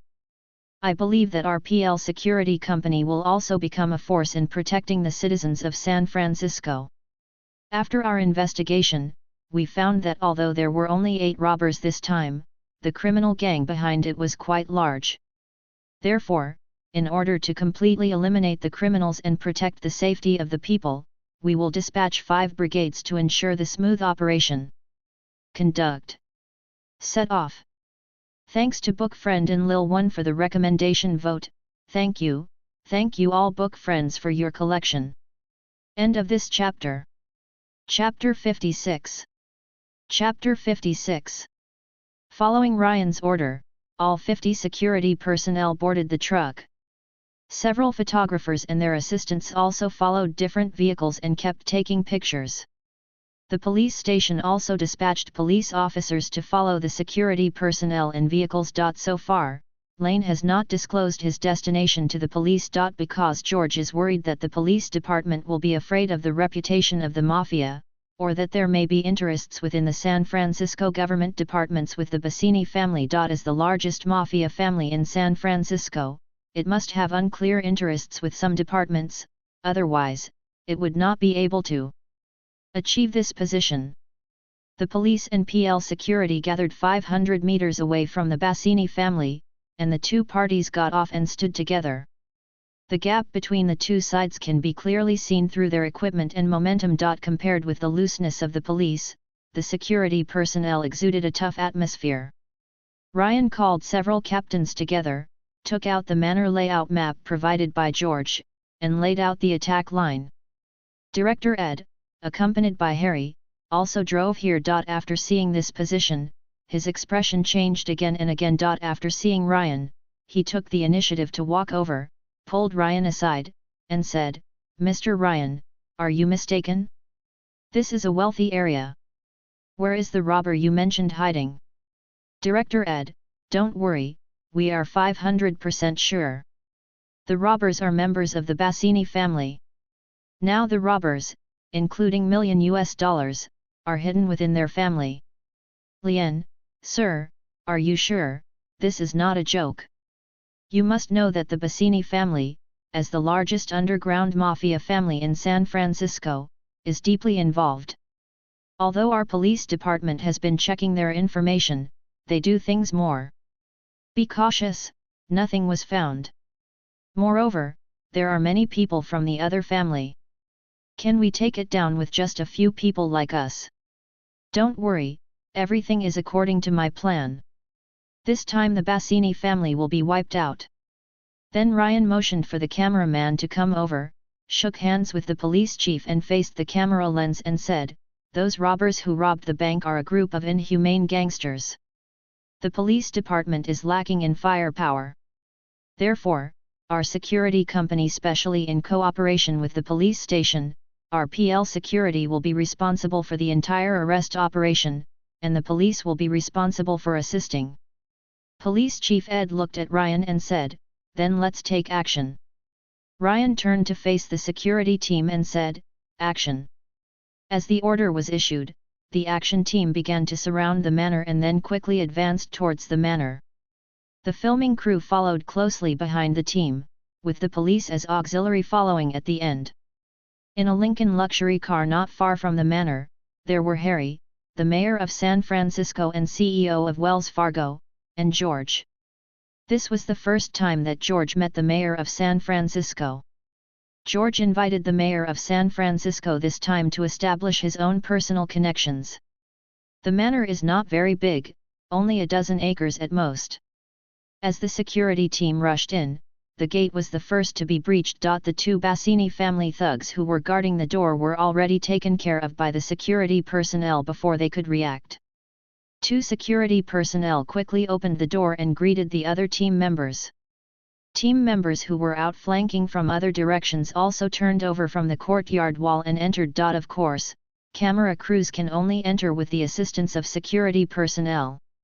Specially trained snipers look for vantage points. Several assault teams continued to rush in, with photographers following closely behind. The police guarded the outermost perimeter and stopped following into the courtyard.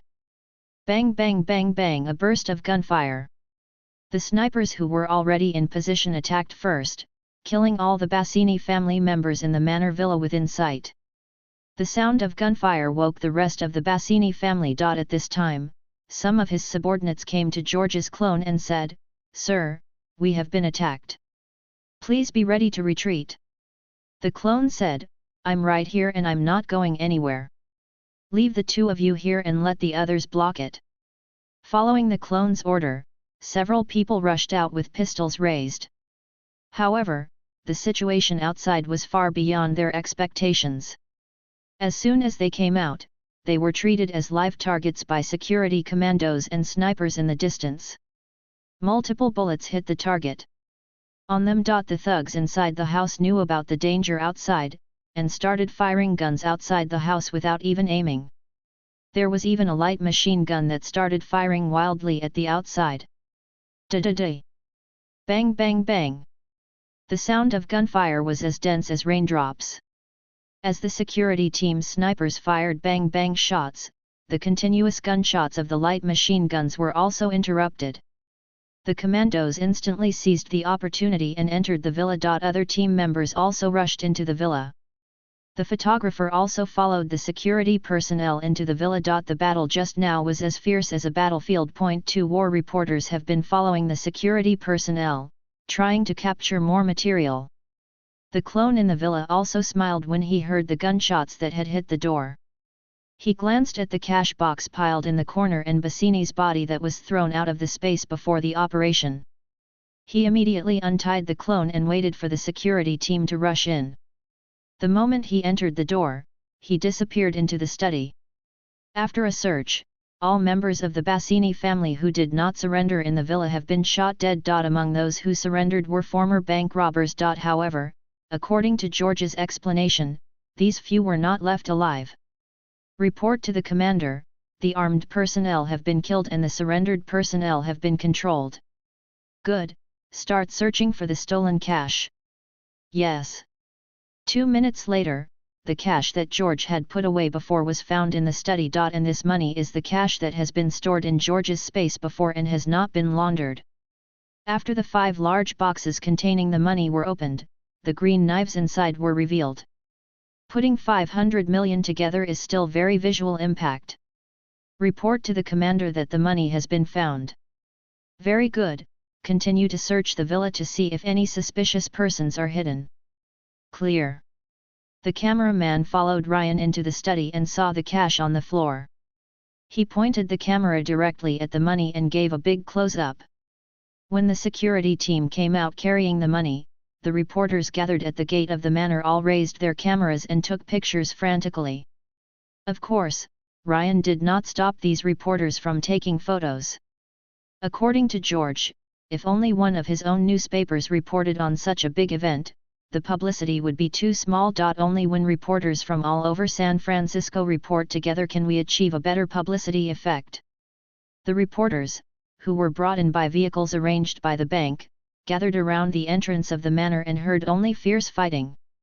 Then when they saw the cash carried out by the security personnel, they knew that the operation was completed. Reporters gathered around, raised their microphones and started asking questions. Excuse me, is this money the money that was robbed? A well-informed reporter knew where this place was and asked directly, "Have all the Bassini family been wiped out? Has anyone surrendered? Why do your PL security enforce the law together with the police station? Can you explain in detail?" Ryan had already made plans for this. Sue and director Ed were interviewed together and gave a general introduction to the operation. At the end, he said, "We have tracked the entire action process and will later compile it into a documentary. I believe that it won't be long before everyone can see this film in the cinema. And we have also reached a cooperation intention with the San Francisco Police Department. Our PL security will serve as the police department's supplementary firepower in the future to arrest some extremely vicious criminals with powerful firepower. In the future, our security company will also become a force in protecting the people." In the Lincoln car in the distance, several bosses watched all this. The mayor of San Francisco said, "I really saw a good show today. Not only the fierce arrest, but also George's operation was also very powerful. We took advantage of this bank robbery to establish a safe and reliable image for Wells Fargo Bank, and turned PL Security Company into a star company. I believe that PL Security Company will definitely become a big company in the future. As a company like PL Company that can serve the safety of San Francisco citizens, I am very willing to see it develop and grow." George looked at the mayor and said, "The purpose of Wells Fargo and PL Security is to serve the general public, and we are also happy to see officials like the mayor who are dedicated to the people continue to shine for the people." The two looked at each other and smiled. Next day, newspapers in San Francisco were full of news about the Wells Fargo robbery being solved and the Bassini family being completely uprooted. The San Francisco Times opened with a photo of several PL security members wearing black Special Forces uniforms standing next to the Bassini family members who were shot dead. The security personnel had sharp eyes and showed a tough aura. The PL security label on their chests is particularly obvious. This post-generation Special Operations uniform looks very handsome. This photo was reprinted by many newspapers and made many people remember the name of PL Security. In the written report, the whole story is clearly stated. The National Bank was robbed by members of the Bassini family and many people were killed. Bassini's gangsters were extremely ferocious. Wells Fargo did not eliminate the news like other banks. Instead, it took the initiative to find newspapers to report it and entrusted PL Security to collect information about criminals. Yesterday, PL Security teamed up with the San Francisco Police Department to conduct a raid on the Bassini family entrenched in San Francisco. At that time, the battle ended quickly due to the advance planning of the security personnel. The cash robbed from the bank was seized at the scene and fully matched the cash number provided by the bank. In the end, the reporter used the passage from the interview with Ryan. Tell the citizens of San Francisco that the security company has now reached an agreement to cooperate with the police department and will become a force in protecting citizens in the future. Then Ryan also revealed that a cameraman would follow and film the entire operation, which would later be edited into a documentary for release across the United States. Other newspapers also reported on yesterday's arrests. The selected photos are also photos of various heroic actions of PL Security, including photos of shooting and photos of carrying out corpses. Because of the two interviews conducted by Lane, the whole story of the robbery was reported very clearly. Harry had previously announced the robbery to the media. This largest case recorded in the United States had already caused a sensation across the country and attracted public attention. Now there is the latest development of the matter, which once again shocked the whole country. Now the whole country knows that the Bassini family who robbed Wells Fargo Bank have been killed. Wells Fargo has established a safe image for customers' property insurance, and the whole country has also known about this company called Panlong Security. In addition, the documentary will be released in the United States later to achieve a more ideal publicity effect. It was later revealed that the two companies had the same boss, and this promotion was also planned by this boss. This promotion planning was regarded as a classic case.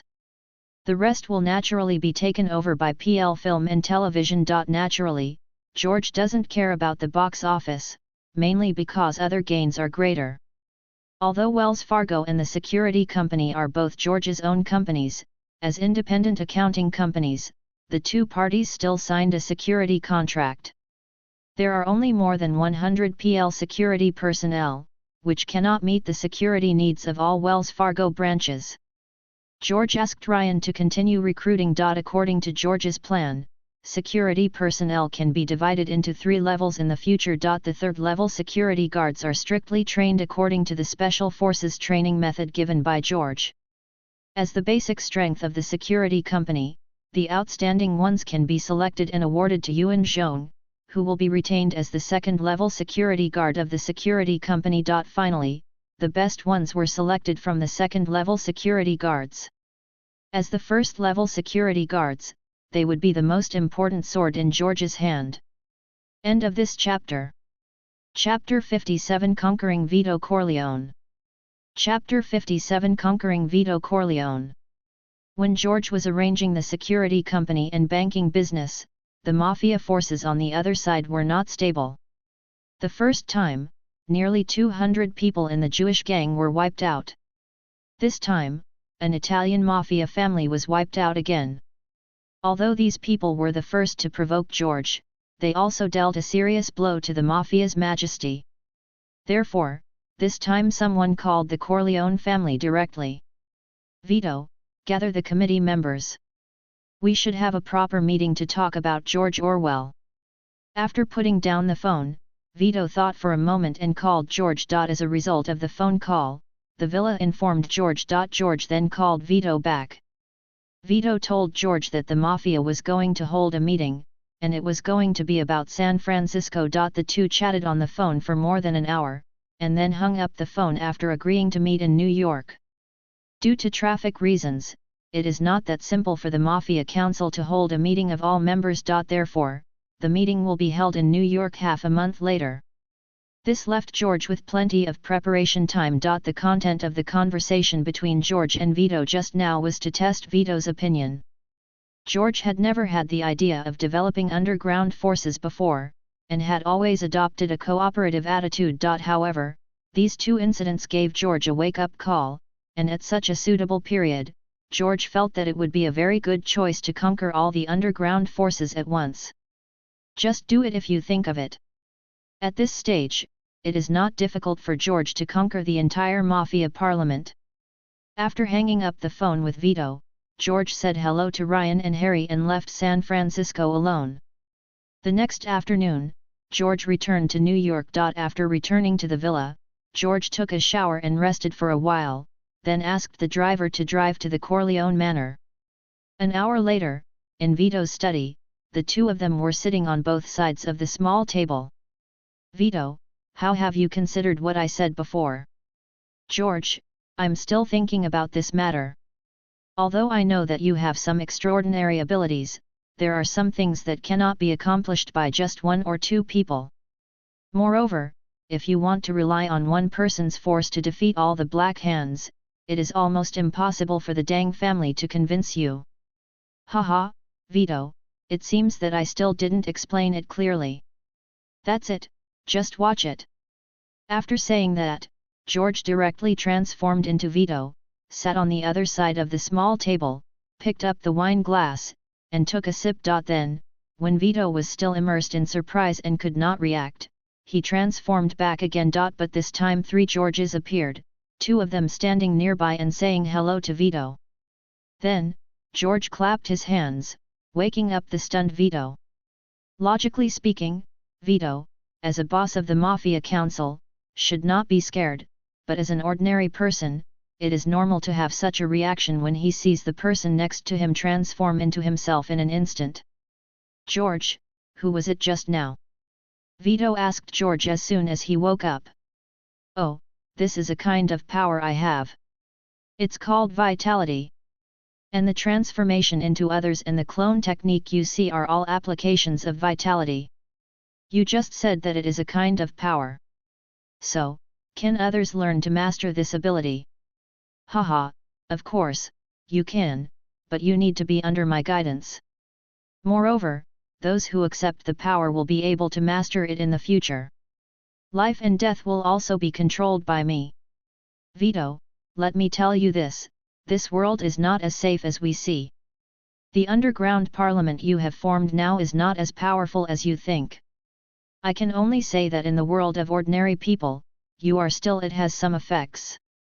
If one day, you provoke someone who has the same power as me, then the consequences can be imagined. And I can make you master this power and become extraordinary. Then Vito fell into thinking for a long time. George did not rush him, but sat aside, slowly drank wine, and waited quietly. Vito on the other side actually already knew that when George started talking to him about conquering the underground forces and revealing his abilities in front of him, he had no way out. The so-called thinking is just considering the benefits and thinking about what you can get more from it. However, based on his understanding of George, what Vito can guess is that the sooner he joins George, the more benefits he will definitely gain. Therefore, Vito did not delay, stood up directly, knelt down on one knee, performed a knight's salute, put his right hand on his chest and said, "Dear Mr. Orwell, Vito Corleone leads the Corleone family to offer their loyalty to you." Looking at Vito Corleone kneeling in front of him, Giorgio said in a majestic voice, "I accept the allegiance of you and your family." Seeing that George Orwell accepted his allegiance, Vito slowly stood up and said, "Mr. Orwell, if there is anything you need me to do, just ask." George looked at Vito and said, "Then let me first let you feel the existence of power." After saying that, a hand was placed between Vito's eyebrows, and then the vitality slowly ran according to the running route for 2 weeks, and finally the vitality seeds were planted in the Danshan. Then he taught the side operation precautions and gave some instructions before leaving Corleone Manor. After Vito sent George off to the car and left the manor, he returned to the study and felt the seeds of vitality in his body. After a while, he called Tessio directly and said, "Tessio, you go and select the 95 most reliable subordinates now. My opportunity has come." As an old man who followed Vito from the beginning, Tessio never violated Vito's words. Just like this time, when he saw the change in Vito's attitude towards George, he did not raise any questions of his own. Instead, he returned directly, "Okay, Vito." Vito did not conceal Tessio, who had always been by his side, but directly told Tessio about his allegiance to George. And told him that in 3 days he would also have the opportunity to master George's magical ability. As for George's extraordinary nature, Tessio had heard news from Washington a long time ago, but for a man who can have that kind of power as a black man, he will also be looking forward to it. 3 days later, George came to PL Security's base in New York. Because there were 100 people gathered in the Corleone family this time, Corleone's manor was no longer convenient, and considering the follow-up training, George directly placed the gathering place at the security base. After personally planting vitality seeds for 100 people, including Tessio, George handed over the task of training these people to the original security team members. For these personnel, George is only going to let them learn substitute skills to improve their survivability. As for the art of transformation and avatar, George would only teach it to core family figures like Corleone and Tessio. After all, George will rely on these people to manage underground forces in the future, and the differences and superiorities must be reflected. Moreover, George will not teach these abilities all at once, but will slowly grant them as rewards according to the situation. Only in this way can you better manage your subordinates by using a big stick in one hand and a jujube in the other. Thanks to Book Friend and Lil1 for the recommendation vote. Thank you all book friends for your collection. End of this chapter. Chapter 58 Paper Publishing. Chapter 58 Paper Publishing. The day after dealing with the Corleone family matter, George received a call from Osborne, asking him to go back to school as soon as possible. The next day, George, who returned to school, came to Osborne's office immediately. When Osborne saw that it was George who knocked on the door, he took out a magazine. The magazine at this time was still in the style of a newspaper. Turning to the first page, there was a research paper on penicillin-related topics with George as the first signature. George took the magazine and looked at the name of the magazine first, which was The Lancet. Sure enough, it was a medical journal that would become very famous in later generations. Although this journal is located in Amsterdam, the Netherlands, as the Lancet, later known as one of the 4 top medical journals, its influence is unimaginable. The Lancet is one of the world's oldest and most respected peer-reviewed medical journals. It is mainly published by Elsevier Publishing Company and partly in collaboration with Reed Elsevier Group. Founded by Thomas Weekly in 1823, the journal publishes original research articles, review articles, group discussions and reviews, editorials, book reviews, short research articles, and other articles that are often published in the journal, such as special issue news and case reports, etc. Adhering to the highest standards of medical science, the Lancet has set very high standards for publishing academic research and publishes only the best research papers by scientific researchers. The Lancet has a high impact factor around the world and has an important readership supporting it. The Lancet Medical Journal is regarded as a core comprehensive medical journal. All these make the Lancet one of the sci publications with the highest impact factor, and its influence in the medical community even exceeds that of Nature and Science. This shows how rare it is to be included in the Lancet. For George, the value of being recognized is also very important. At least according to Osborne, this will be a huge boost to the current penicillin patent application. George, congratulations! Osborne looked at the young man in front of him and had to admire and sigh his talent. Although the entire experiment process was conducted by myself, it was because of this that I understood the young man's role in the experiment best. From the proposal of the topic, to the research direction, to the research steps, all the problems encountered, and the ways to solve the problems. Everything is solved by the young people in front of us. It can be said that any biological researcher would be able to cooperate in carrying out this experiment. It was a blessing to be the second signatory to participate in this epoch-making research on penicillin. Haha, I should say congratulations to us. The success of this research is not only due to me alone, but the result of all of us working together. This is inseparable from the support of the school and your professors. George returned.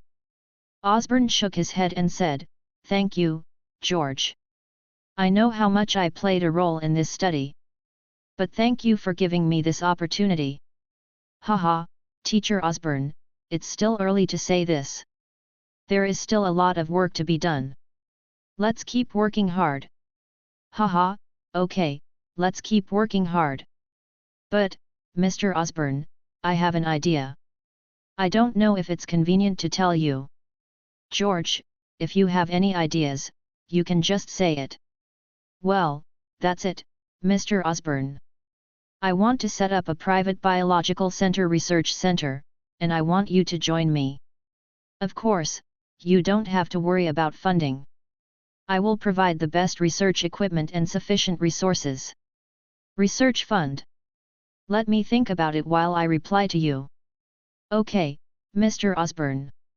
In fact, the current research on penicillin has basically been completed. The next step is to study how to extract and produce penicillin quickly, safely, and in large quantities. And George, who has this memory, is already confident. As mentioned before, George will not announce these for the time being until the patent is obtained. After coming out of the laboratory, George returned to the apartment next to the school and directly called his newspaper and asked them to come over tomorrow to conduct an exclusive interview with the entire laboratory. Of course this includes myself. For such a talisman, George still needs it very much now. The next day, George was interviewed as the first signer of the paper. The newspapers on the third day also reported extensively on penicillin.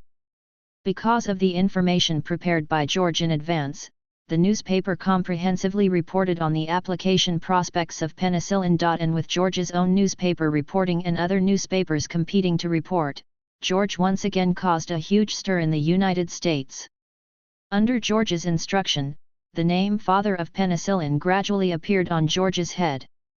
Of course, in subsequent interviews, George clearly expressed his disapproval of this title, and stated many times that the achievement was achieved through the joint efforts of the school and Osborne and many other colleagues. And with the continuous publicity of newspapers, more people have seen different interests from different angles.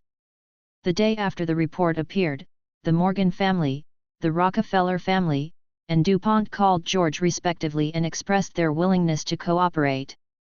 George did not refuse forcefully, but expressed his willingness to cooperate. However, specific cooperation will have to wait for some time. After all, the patent has not yet been issued. In the following period, the storm caused by penicillin continued. Osborne and George kept doing thesis reports at various universities. The newspaper once again revealed George's family history piece by piece. It can be said that George is definitely the most popular upstart in the United States. Of course, some people had questioned George's academic ability, but they were impressed by George's rich knowledge reserve in the seminars. Although George often left school to deal with company matters, the knowledge he brought back from his avatar who went out to study in the library was all solid. It can be said that in terms of knowledge reserve, he is no less than any university professor. In this way, the day before the Underground Power Council was held, George asked Osborne for leave in advance and left the inter-school exchange seminar early on the grounds of company issues. George first took a car to the PL security base, and Ryan had already rushed back from San Francisco. Of course, he was the only one who came back, and the security personnel he had brought there stayed in San Francisco. However, the remaining security forces of the base are enough to solve the problem. There are also 100 personnel transferred by the Corleone family for training as support. In the security company's strategy research room, Ryan and Tizio were lying on a hand-drawn layout map, and Ryan drew a circle on a location with a charcoal pencil. The attack will start from here. George smiled softly and said, "The request this time is not to eliminate them all. It is best to knock them all unconscious. After all, these people may be our own people in the future."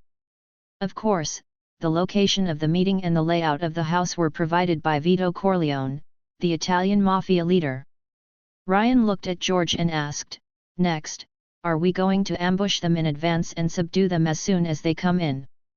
George smiled and said, "Don't worry.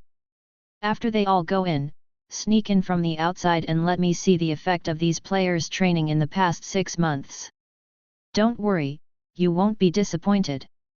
George looked at the layout diagram on the table, smiled and said, "I'm looking forward to their performance tomorrow."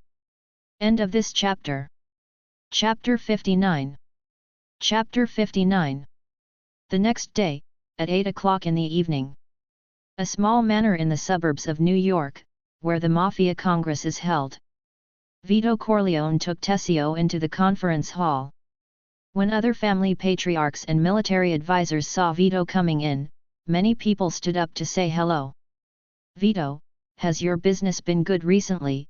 someone asked with a smile. "Yes, it's very good. What's most lacking in the market now is probably wine," Vito said with a smile. The patriarch of the Cuneo family next to him smiled and said, "We all know that, Vito, you have made a lot of money recently." Haha. Several other families who worked with Vito also laughed together. Haha, the chances are just better. Tessio followed Vito, feeling respected.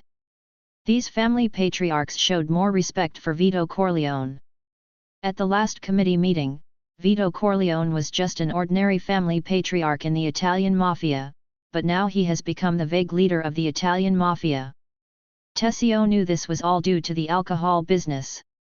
Feeling the power flowing in his body, and the 100 other players like him, Tizio's waist straightened unconsciously.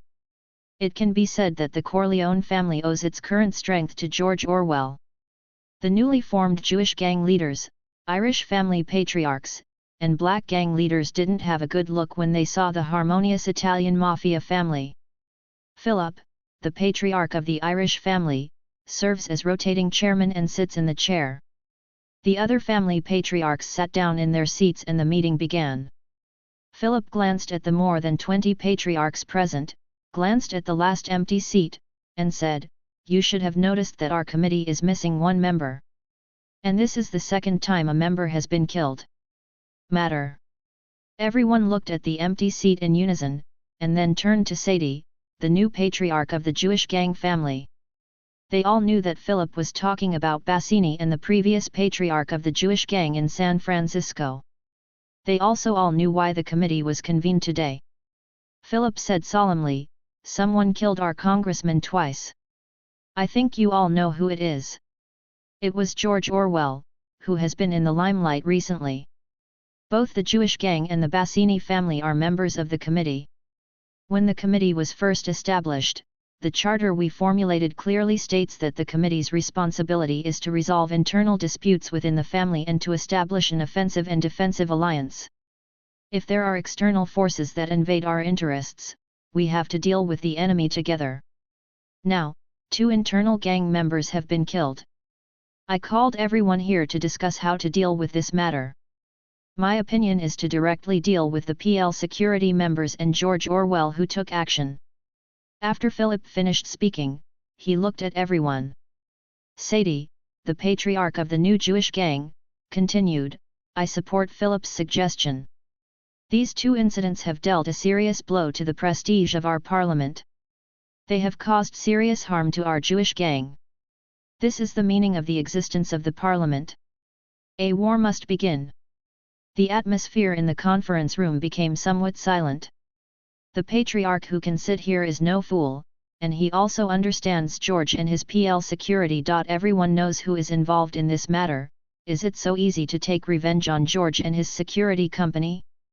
Not to mention other things, the strength shown by PL security cannot be matched by any of their families. Of course, they are the mafia, and shooting is their method of doing things, but that is a single person on the other side. The other party is a security company and is professional, so who will make up for the losses? What's more, George is not only a young man now, he is also the youngest billionaire, the most talented scientist and many other dazzling identities. Therefore, if you take revenge on George at this time, I'm afraid it will become someone's gun and be used in vain." So no one else spoke, and many of them looked at Vito Corleone intentionally or unintentionally. Vito looked at Philip indifferently and said, "Is the reason why we retaliate against George and his security company what you said? Of course, isn't this enough?" "Of course it's not enough.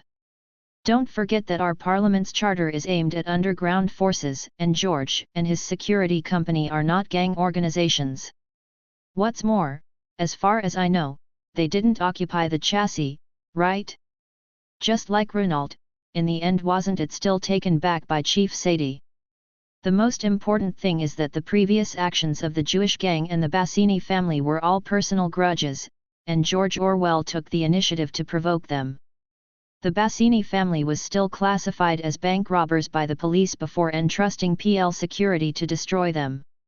The Hong gang boss on the other side said, "Yes, this is the news we received. The Bassini family robbed the bank, and then the police intervened and cooperated with PL security to eliminate the Bassini family." Others nearby also nodded, indicating that this was indeed the case. Everyone knew that it was definitely not a good idea to go to trouble George at this time. Seeing that most of the patriarchs agreed, Vito looked at Philip and Sadie, the patriarch of the Jewish gang next to him, smiled contemptuously, and said, "Besides, do you really know what kind of people you are preparing to provoke? I don't know what the so-called." When Philip saw Vito Corleone's contemptuous smile, he frowned and said, "Chief Vito, what do you mean?" At this time, a hand was placed on Philip's shoulder, and a young voice suddenly sounded behind him, "Haha, he means that you are not worthy of being my opponent." Back to 2 minutes ago, the PL security team members who came to the outside of the small manor in advance, under the cover of night, wore black training uniforms, which had a very good hiding effect. And because there is no need to take into account human vision, the skill can be fully deployed by directly unfolding it. So imagine the scene of 50 ninjas reaching genin level attacking ordinary people from different directions. Outside the conference room, the people brought by the underground power families were subdued before they could react.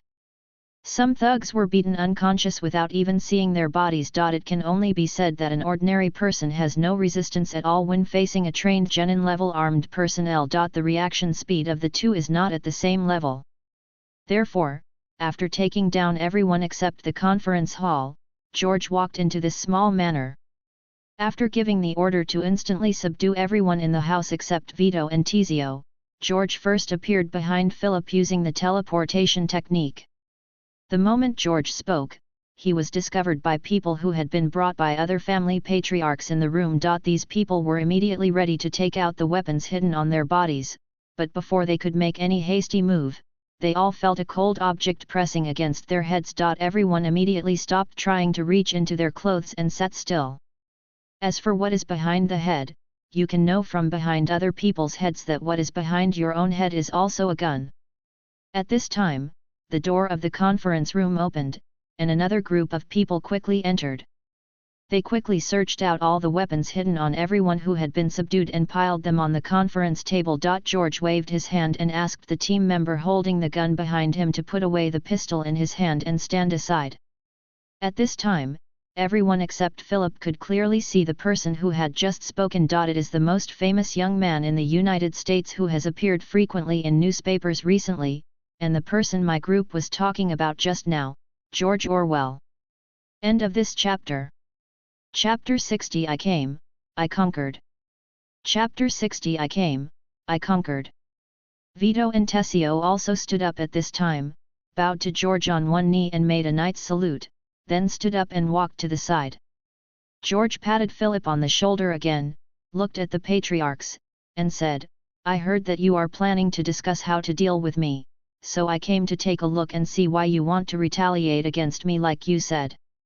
Haha, with this niche who has just been allowed to be free. After saying that, a finger flick directly opened a hole in the black man's head. This move directly frightened the other family patriarchs present. Or with these firearms. George then picked up a pistol randomly on the table, pointed it at the palm of his hand and fired. There was a bang sound, and all the big guys were shocked, but all eyes were focused on George's palm.